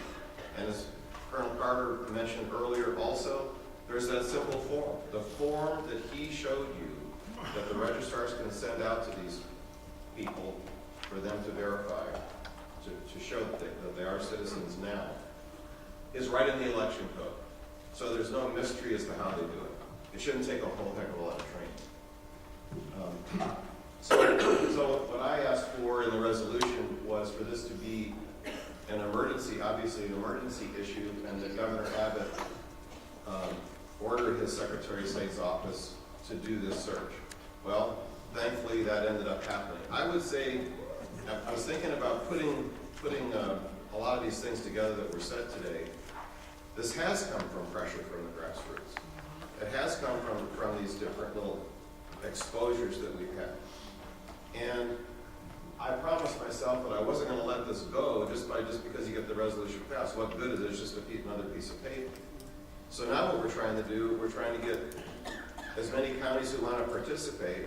We got it from Denton County. They basically took my resolution and converted it to their CEC, to the county level, to basically say the same thing. And this, of course, this, sir, is in your booklet. So anyway, it didn't happen real quickly. It was not put on Governor Abbott's emergency list, which we're very disappointed about, but at least we're in a fight now. At least now it's in the public realm.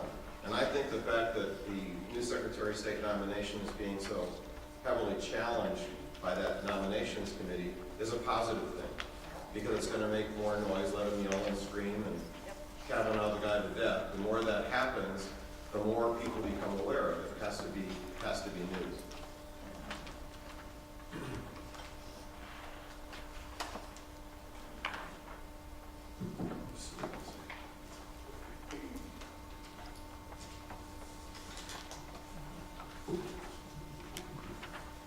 I guess finally what I want to conclude with, because some of the other items have been covered today, is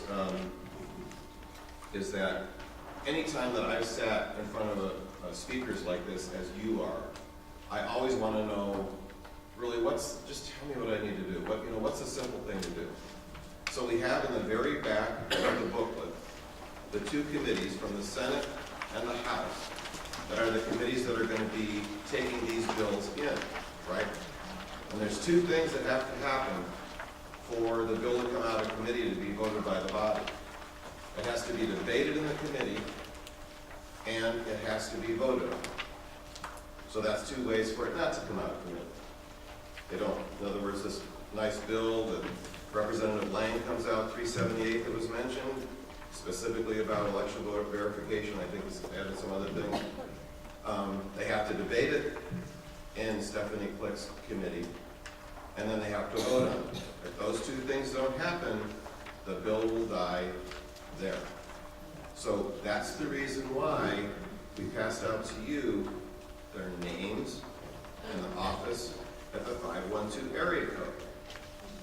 Now my rep out in East Texas is Colt Hefner, and I've seen him speak to groups like this that I've been at, and he said, we really want you to call, because there's so many different bills that we're not, we can't keep up on everything, but we want to hear from our voters.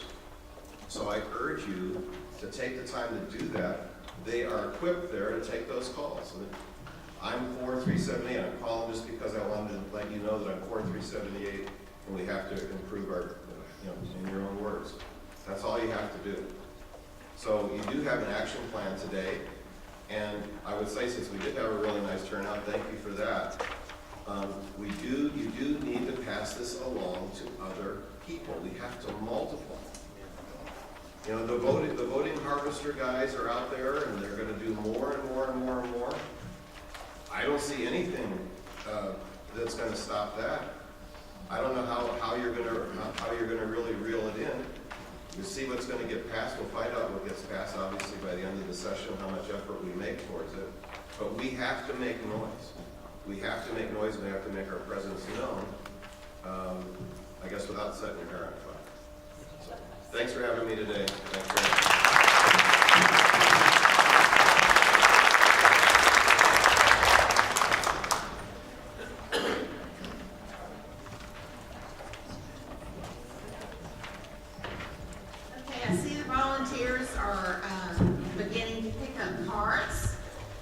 continue to do that.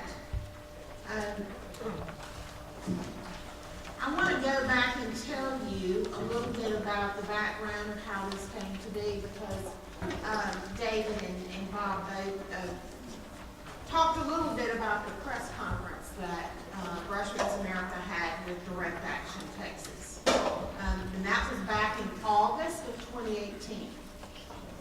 We raised the issue that there were, and I'm going to get Christine to answer a question about this, because it needs to come from Direct Action Texas. They're the ones who did the research on it, and we're working with the Attorney General's office.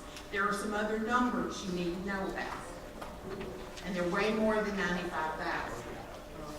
But at that press conference, there was one, and I will really focus on this, there was one news story that came out of the presser, and that was WFAA David Whitley. Jason Whitley. Jason Whitley. Sorry, Jason Whitley. And Jason Whitley has been consistently the only journalist, the only investigative reporter in the state of Texas that has done anything on this topic. And we like to emphasize that because, you know, it's a news story. To us, it's important if your constitutional rights are being stolen from you. That's a very serious thing. But I want to say I agree wholeheartedly with Bob. What we're witnessing in the United States, and aside in Texas, is lawlessness. Acceptance of lawlessness. And you know, our founder said that we had to be a nation of laws, rather than a nation that was governed by the whims of men.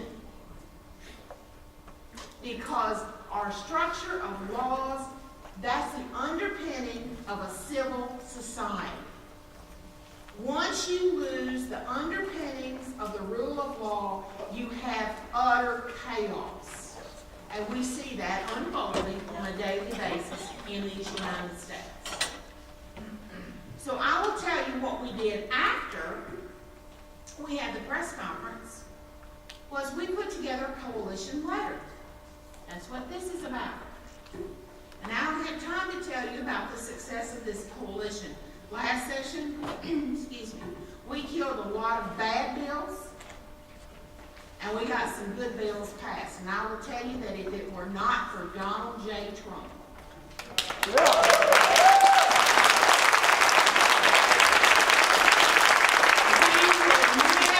gotten a ban on sanctuary cities in Texas, because I have to tell you, I'm one of the people that was down at the Capitol since the 81st legislative session, calling on the state of Texas to ban lawless sanctuary cities.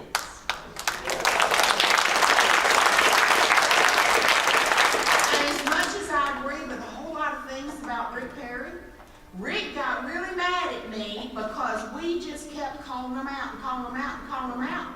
Because there are certain things that a governor can do. They have executive authority.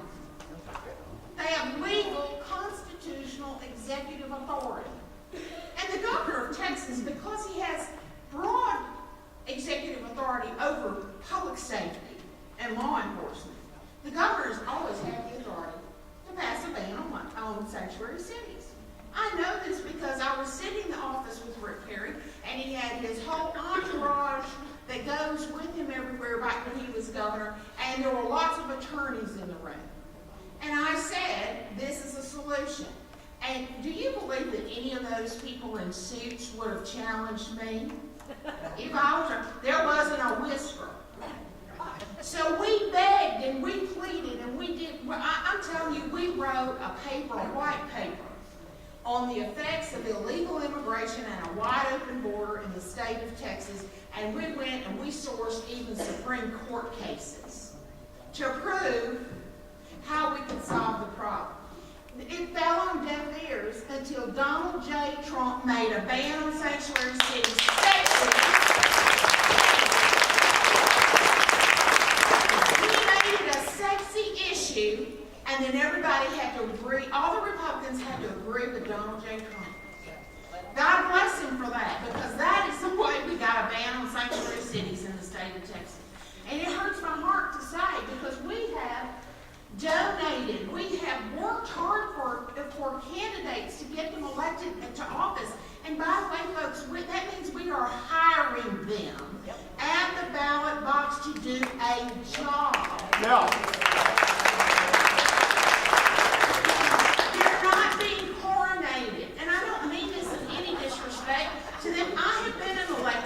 official. I am a recovering elected official. So I'm going to tell you that, you know, when you sign up to do a job, I know when I was in the private sector, if I hired you, I expected you to do the job. If you did not do the job, I put you on a get well plan, which wasn't 6, 8, 12 months, several years. I put you on a get well plan, you understood it, you signed off on it, I signed off on it, and if you didn't get well, it was time for you to find another place to be employed. We have to look at our elected officials the same way. I'm sorry, but we do. We absolutely have to demand that they do what they promise us to do, that they will do. So we sent a coalition letter, and it was signed by many folks here. We're looking for opinion leaders who are precinct chairs, Republican Party county chairs, club members, executive committees of a county, you know, your officers in your Republican clubs, to join together in a united voice. And when we send a letter to the governor, you are literally representing hundreds. And the SRECs, when they sign, they are representing thousands of people in that Senate district. This is how we let them know what we want them to do. And I can tell you that if it was not for the press conference that we had back in August of 2018, when Aaron Harris told me, he said, Joanne, we got to call this out. And I said, brother, I'm there with you. Because, see, we had known about it since November of 2017, that we have this issue with nobody verifying the eligibility of voters. And Aaron, God bless him, he said to me, he said, I have told the people in authority that if you haven't done something about this by July 2018, the grassroots is going to have to call it out. And he did. He called me and said, Joanne, they're not going to do a thing. I went, okay, brother, we're trying to save the state of Texas. We got to go all in on this. So we had the press conference, at least Jason Whitley talked about it, and then we did the coalition letter. And then the Secretary of State, the official Secretary of State at the time, resigned back in December, and then Governor Abbott nominated David Whitley. So see, I believe that if we had not raised the issue, but I want you to understand, the state of Texas has never, ever been in compliance with the part of the motor voter law. No, we're registering everybody. I mean, we're registering everybody. The part we're not doing is we are not verifying the voter rolls. Now, let me tell you this. Judicial Watch is suing states all over the United States over this.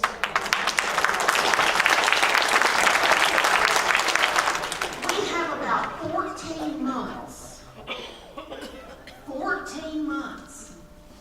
before the deadline where we can't remove anybody from the voter rolls. 14 months. Now, I'm going to remind you that from August of 2018, when we first raised the issue and made it public, how many elections have we had? We had primary. We had a runoff. We had a general election, and we had local elections. We're about to have some more local elections. And are our lists cleaned up? No, they aren't. That's why we have to, I'm telling you, for all of you in here who are praying people, I am begging you to pray that you ask God to open a door to make this happen. Because I'm going to tell you, Texas is in the crosshairs for 2020. And if Texas falls, that's right. And that is not hyperbole. I'm working with a group of people that are in intelligence. They're retired intelligence people. And they have every indication that there are also people outside of the United States that are working with enemies from within who, they're coming after Texas.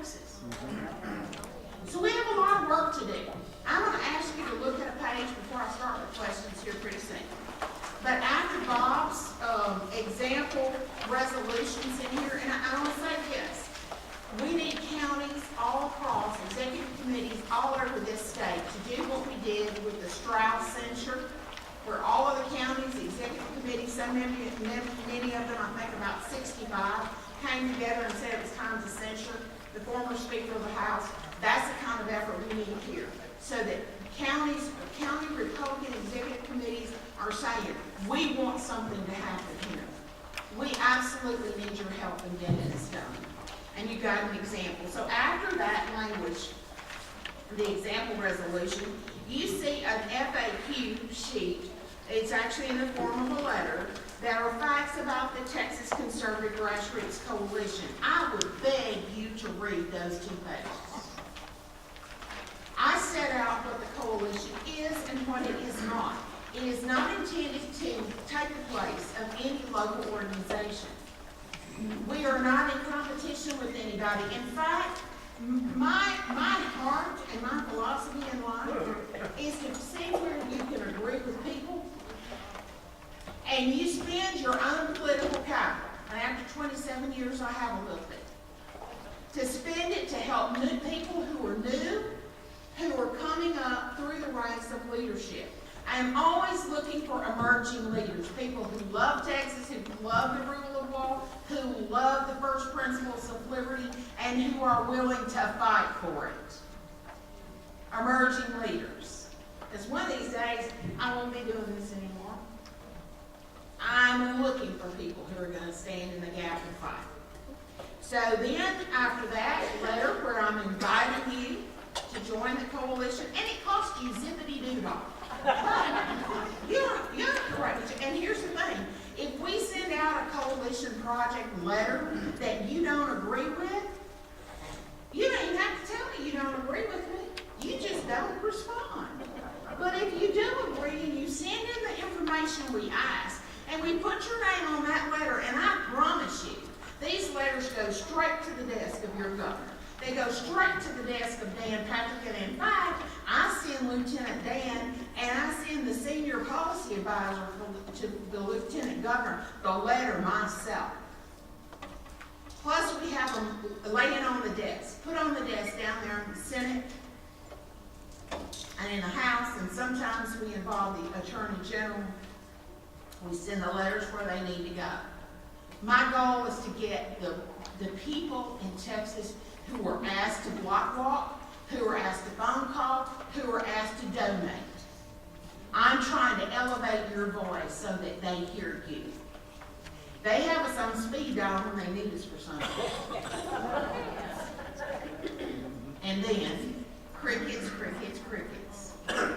So, that's what we're trying to do. After the letter, I have Texas Conservative Grassroots Coalition definitions. Because some people don't understand what I'm talking about when I say the first principles of liberty.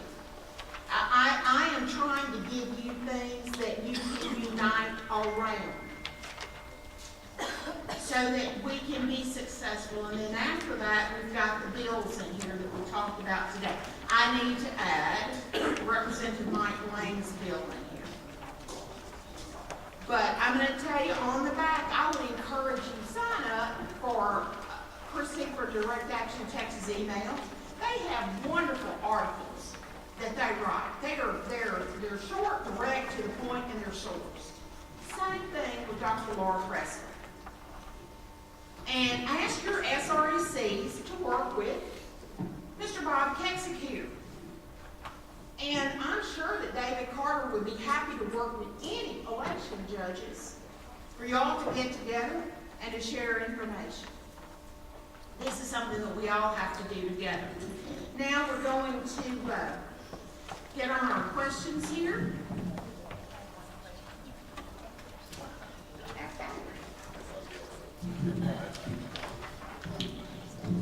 Okay.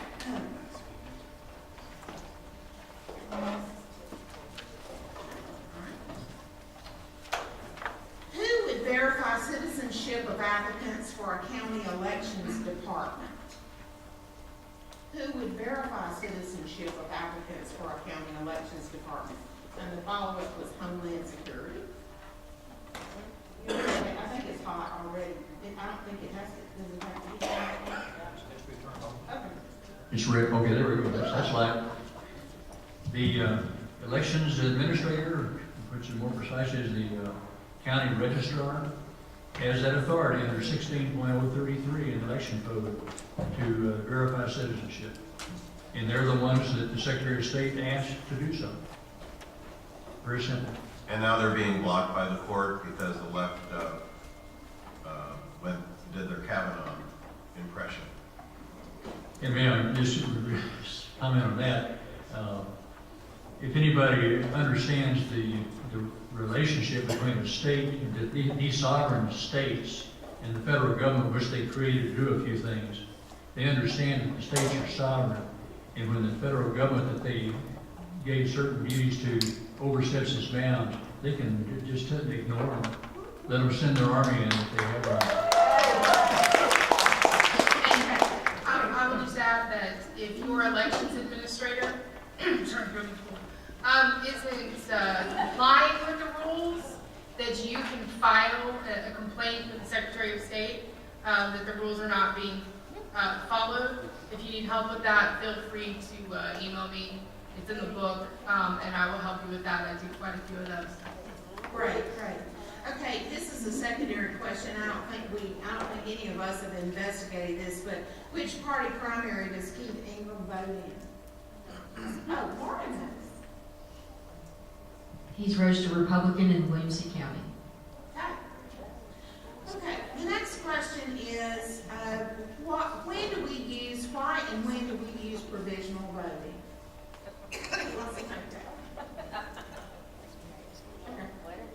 Okay, so provisional voting, it's usually like if someone comes in and they don't have their ID with them, they don't have any sort of proof with them, so they are able to vote provisionally. They have to fill out a form, then they fill out a ballot, it gets put into an envelope, and then that gets reviewed by the ballot board to see. They have like a certain number of days that they can validate their provisional ballot. That's basically how it works. Okay, and then the second part of that, Christine, is why allow an impediment declaration to be used year after year? Okay, the impediment declaration is there because people claim that it's really, really difficult to get an ID, and yeah, so that's why that's there. I personally don't think that we need those. I personally think that everyone has the ability to you can get a photo ID for free if you don't have the ability to pay for it. So I don't think we should have those. Those are a compromise that we've made so that we can keep voter ID. I don't see that going away anytime in the near future, unfortunately. Okay, I think that this probably came out as the compromises in both the legislature as well as negotiations with federal judges. And I think that the people that sign those forms should be the first ones to get a BW1-12. Okay, now Christine, this is the question that has to do with the 4 million. Oh, yes. So would you please go over the 280,000 and then explain the 4 million? Okay. So the initial release of names in the list maintenance procedure, the non-citizens voting, those were people who are legal residents who are not citizens. So let me make that clear. So the 95,000, and it was originally 280,000, 95,000, those are people who are legally here, but not citizens. There is a much larger number, which is estimated to be as high as 4 million, which is a quarter of the voter rolls of people who are registered to vote that do not appear in the DPS database at all. Meaning they have never received a driver's license, photo ID, nothing. These are people who most likely are illegal immigrants, but could also be people who have, maybe moved in from another state, whatever. There's a lot of reasons for this, but they are people who do not appear in the DPS database at all. We haven't even touched that yet. So remember, that's a quarter of the voter rolls. that it could potentially be. I know. You know, that's the thing that hit me like a wall, a brick wall, when I realized that, plus I realized, you know, some of the digital stuff. So I have to tell you, it makes me sick. We've been utterly failed. We have been. Okay, this is a positive question here. Should we call WFAA Jason Whitley and ask for more investigations on a voter fraud? And then I have a number here for him, and I'm sure that. What's that? It's the wrong number. Okay. Well, I have Jason in my phone, but you can find his number on the website, I think, or how to email him. Just call WFAA, and I think you can get to him. Let me just say this. You know, we have plenty of things to complain about when it comes to the media, mainstream media. We absolutely do. There's a whole lot of fake news. There's a whole lot of news that is incomplete. You know, the way I was raised, if you tell part of the truth, you've told a lie. So I would say this, if I were y'all, I would call Jason Whitley and I would say, thank you so much for the work you've done. Because the investigative reports he's done has done nothing but help support and be backups to what these people are telling you up here today. So I think we ought to commend people when they've done a good job. I will absolutely second that, and I will say that Jason, and it's actually Whiteley. Whiteley. I get him and David. Yeah, I do. You saw that. Anyway, so, but he was one of the first ones who would actually listen to us in the very beginning. You know, the media said voter fraud didn't exist, and he actually covered what we discovered. He actually, you know, went the extra mile. He was the first one to listen. After that, it was Scott Gordon with, I can't remember which one he's in. Anyway, that was in Tarrant County. But absolutely, WFAA, please thank them. Thank them for really doing, and they did their own research on that stuff with the felons voting. They did that themselves. They, you know, so really, you guys have an amazing media outlet, and we only make such a big deal out of it because no one else is doing this. Yeah, I mean, absolutely nobody else. Okay, if a person is an illegal immigrant, how can he or she obtain legally a driver's license or a state ID? If it is illegal for him or her to be in this country, how can it be legal for him or her to drive in this country? They probably don't. If you're illegal and you don't have any documentation, you're not going to get a driver's license from DPS. DPS, well, the DPS, they ask you for your proof of either citizenship or lawful presence. They photo it, digitize it, it goes into the file. It's part of your permanent record. It's available to investigators or anybody else. If you don't have that proof, you're not going to get a driver's license.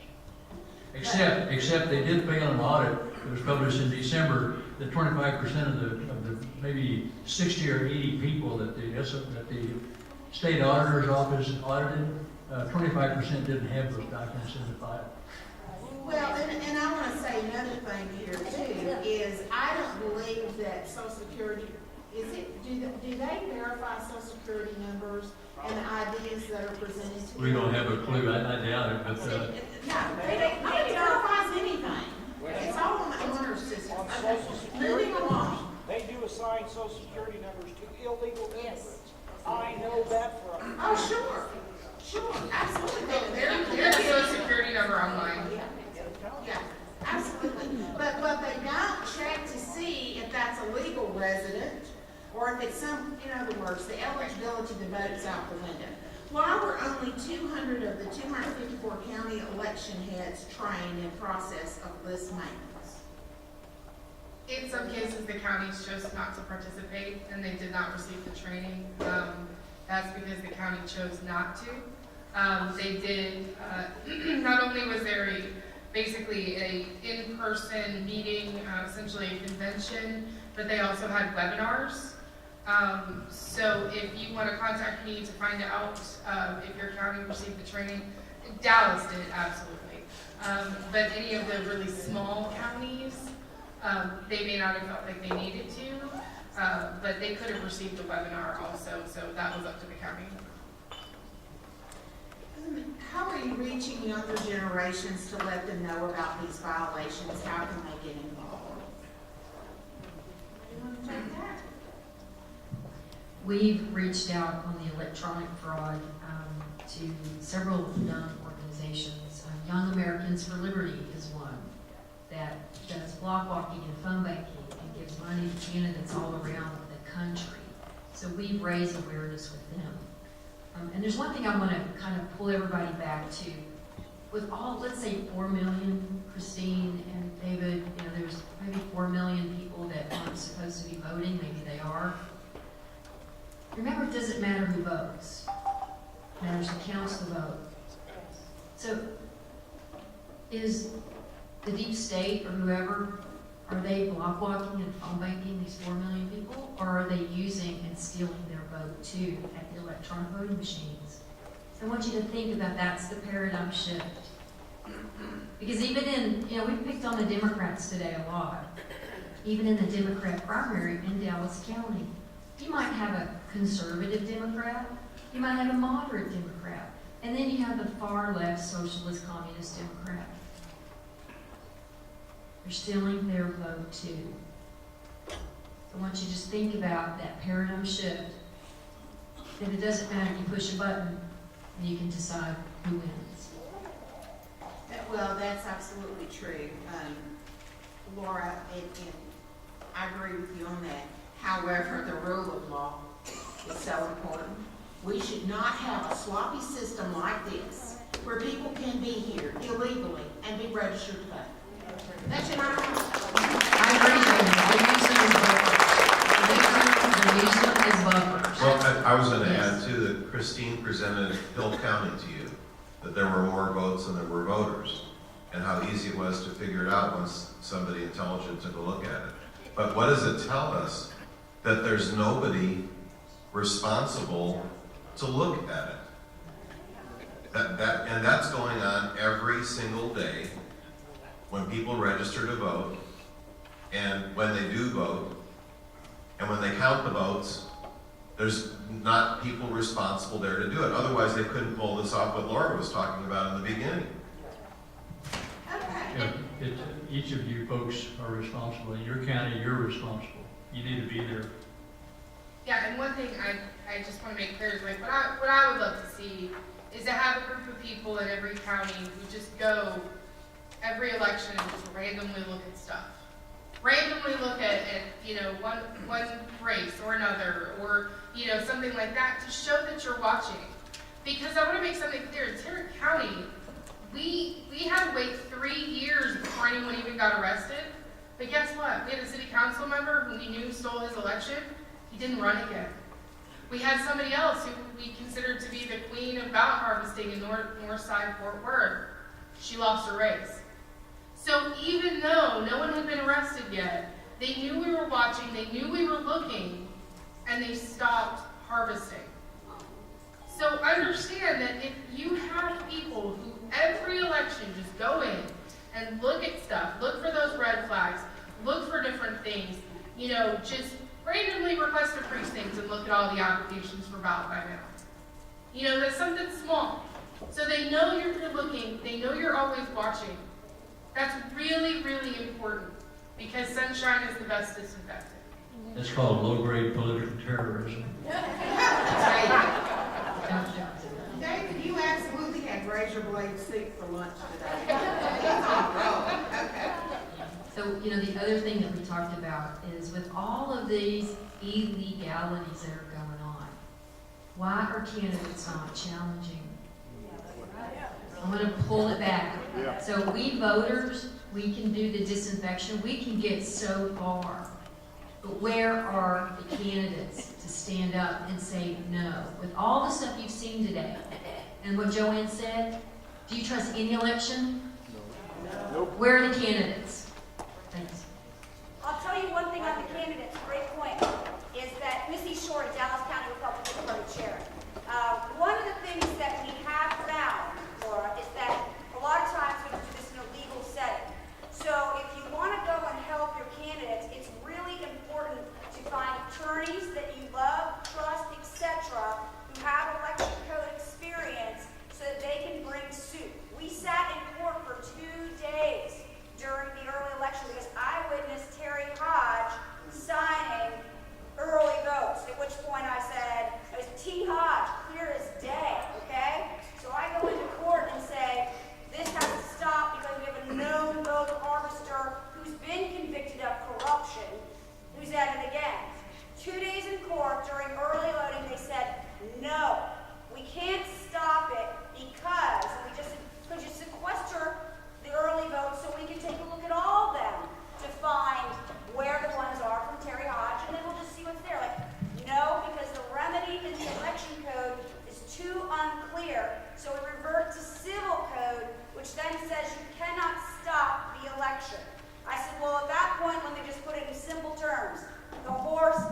So Missy, here's a big question. Absentee 6% of the vote, and a lot of effort is spent on the Republican Party in Dallas County, making sure that 6% is really good.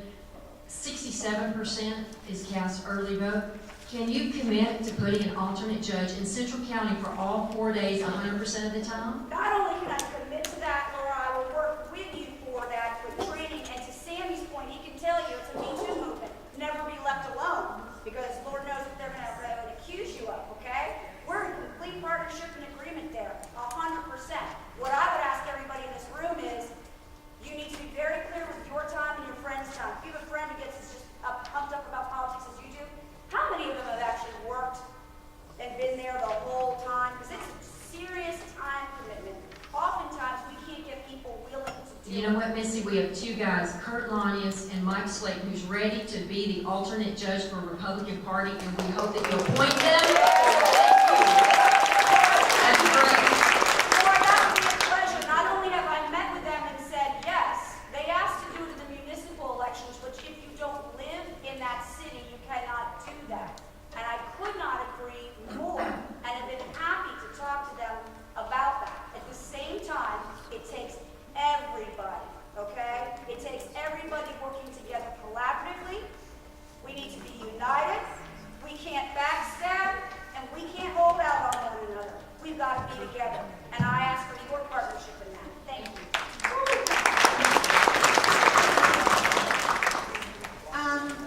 Where is Marty? Marty, do we have time for me to go through these questions, or do we need to vacate the room? Okay, all right. So this is going to be sometimes lightning round. Lightning round. What about Keith Ingram? Why hasn't he been fired? I will answer that. Nobody knows why Keith Ingram has not been fired. Okay. I'm gonna step out away from the group on this, is that I have a different view of Keith Ingram than the rest of the group, is that I believe that Keith Ingram is somebody who follows his boss and does whatever he says. And I think that in the previous times that he was basically doing as he was told by previous secretaries of state that did not care about election integrity.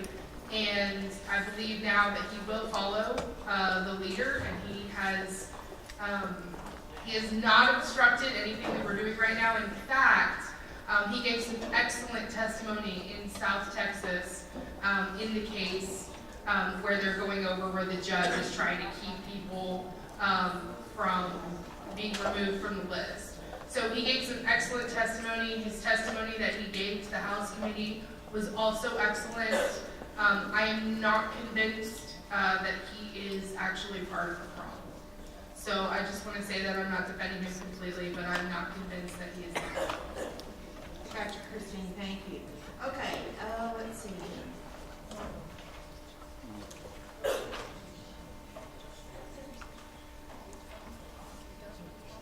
I'll have to decipher that. So I want somebody, and I believe you, Bob, can probably do this. It wasn't, maybe you are David. Can you repeat the information on HB 378? Okay, it's about a one paragraph, a long paragraph bill, and it just simply says it requires, puts in the statute so that Keith Ingram and his people have to follow it to verify citizenship. It's not, it says you need to be a citizen, but it doesn't say that they have to verify it. So this is putting it in there to verify, to make them verify citizenship. I just want to say I just want to say something about this verification thing. If you look at the other side, what they're arguing, everything is suppression. If you verify citizenship, it's suppression. These people have a different definition for words. And the thing is, we need to have our reps stand up against that. Okay. What should you do when you see more votes than voters? Challenge the election. In your booklet is my email and phone number. Contact me and I'll help you with that.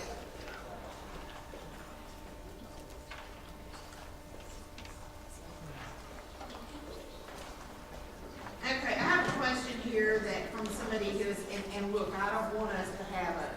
to jump on these, okay? Because we could end up having a brawl in this room, and we're not gonna do that today. It is a question, and I understand why they ask the question.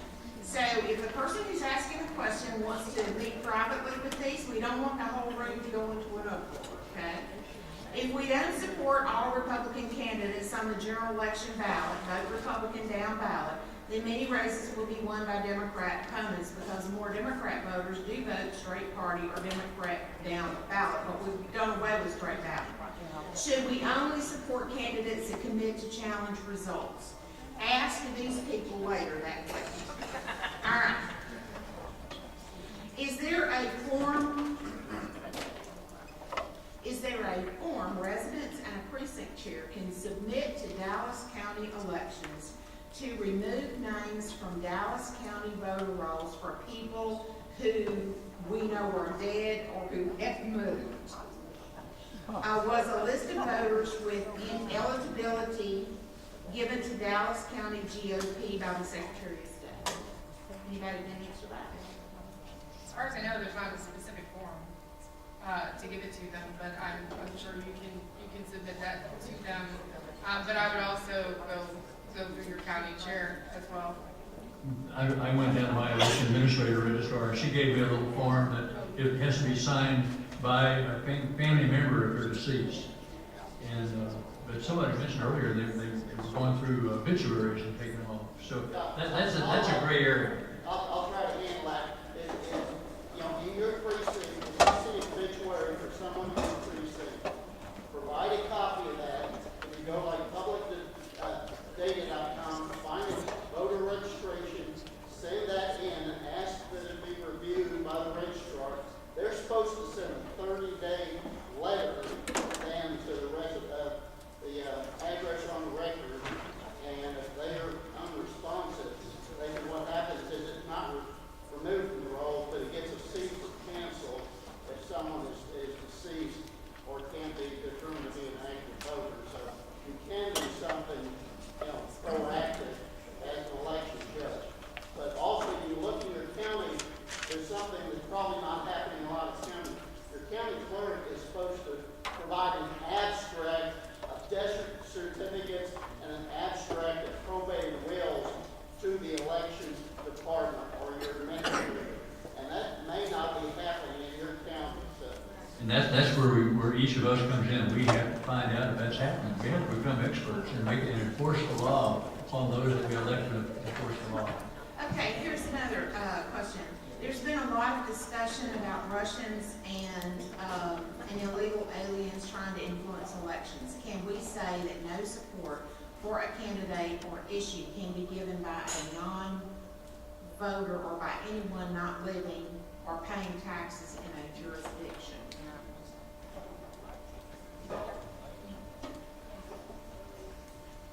No, because here's the thing, there's not, I mean, we get into the free speech thing, you know, that's just like the way the left wants to say that, you know, you can't take corporate funds and all this sort of thing. And so the Supreme Court has ruled that political donations are free speech. And so as long as someone is legal to donate to a campaign, it doesn't bar them from donating across jurisdictions, okay? And first of all, you can't have an illegal, like a Chinese national is not supposed to be donating to campaigns, all right? But so if you see that happen, but that's happened and nothing has happened about it, we're hoping that the new U.S. Attorney General is going to prosecute those kinds of things, because I think we've seen that people have taken foreign money and nothing happened to them. All right, poll watcher for Central County. Oh, okay, I need to give this to Laura. I think that's somebody who wants to sign up. How do we know our own precinct's ballot counter is programmed right, Laura? How do we know our own precinct's ballot counter is programmed right? That's a great question. There's two ways. One, when you look at your results tape, does it match by precinct. Now, the results tape has precinct by precinct ballots that were cast, correct? If those are off, you got to do something. You can report that. That's number one. Number two, you can only verify what is in that ballot counter. You've got a box that has the ballots, right? The only person that can validate the results and the ballots is a candidate. You have to have a contest. So if the candidate believes that their polls were accurate and they won the vote, but they didn't win the count, then the candidate can file a contest or a recount and go drill down to that. So there's two ways, judges. The tape has got to match, and the candidate can validate with a contest or a recount. Well, and I can tell you all that I was privy to internal polling on campaigns that we're talking about. You just know who that is up there. And I can tell you that the election results in November ran way counter to our internal polls. Way off, way off. Some places 10 points, 12 points off. So I can tell you that there are times when polls are wrong, but when you've got some of the best that are doing your internal polling for you and they're off that much, something is really rotten in Denmark. Okay, a question and then we got a couple of announcements. Are videos of this presentation available? People are videoing this today, and so y'all will have to talk to them because we don't do that. We just provide the program. So now I have an announcement from Suzanne Carpenter. Where is Suzanne? Suzanne. She's got an announcement that has to do with the Citizen Police Review Board. Yes, I'll Are you the mic?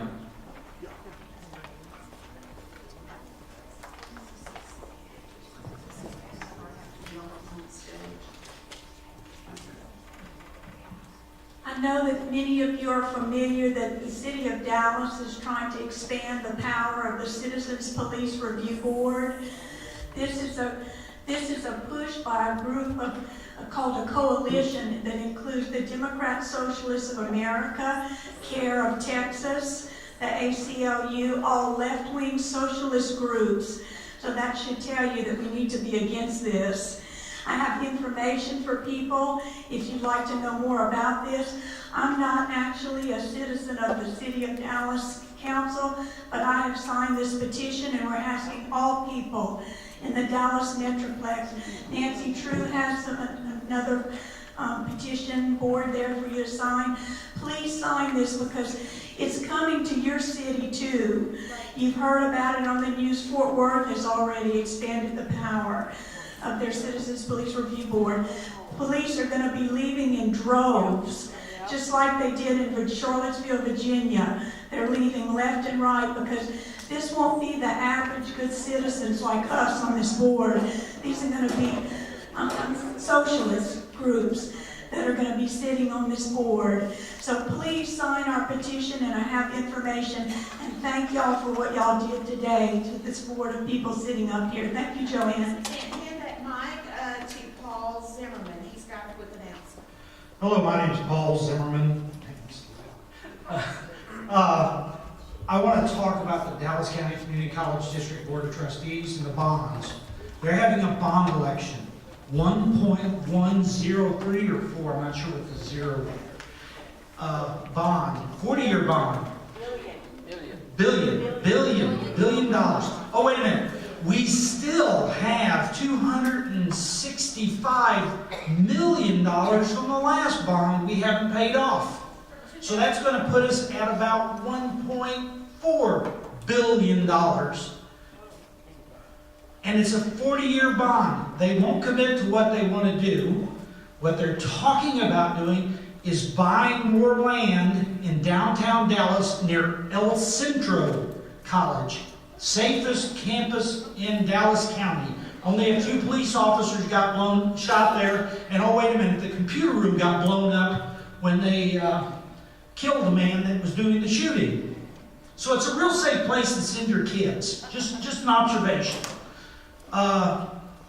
They're wanting to buy land.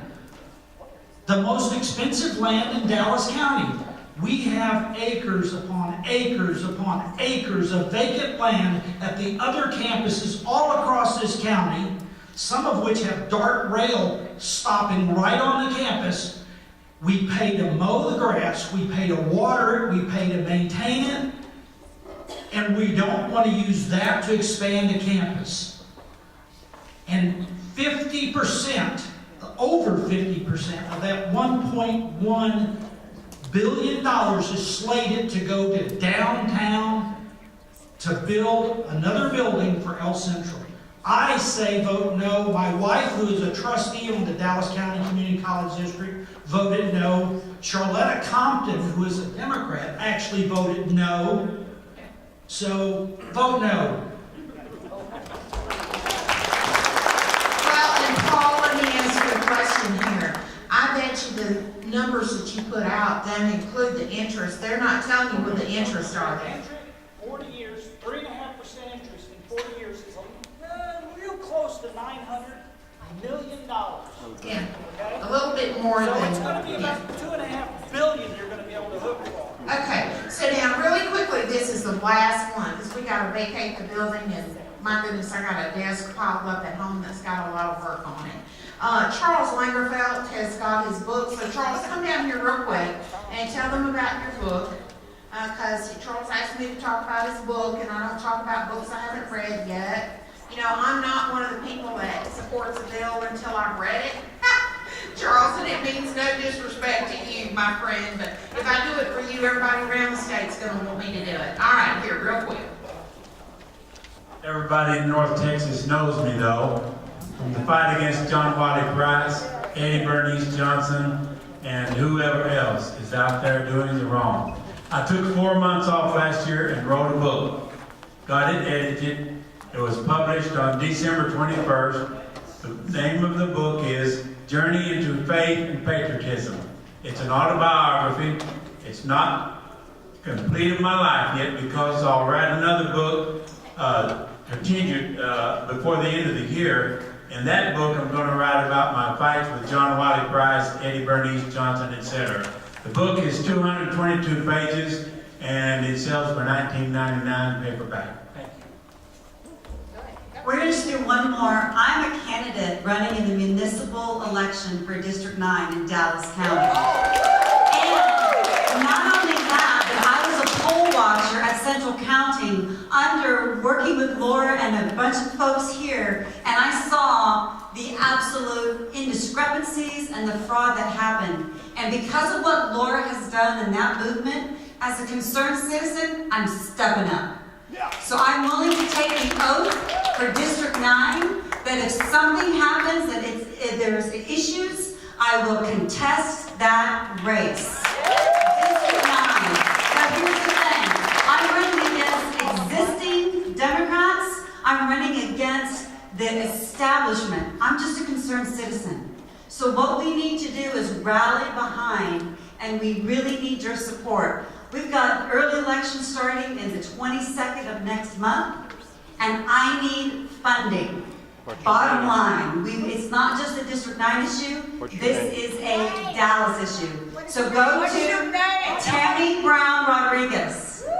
Tammy Brown Rodriguez, District 9. Go to District 9, the number 9, needs Tammy, TAMI.com. And you'll see that my primary platform is ballot integrity. Thanks. Okay, so thank you all so much for being here. Those of you who were patient and heard the whole story.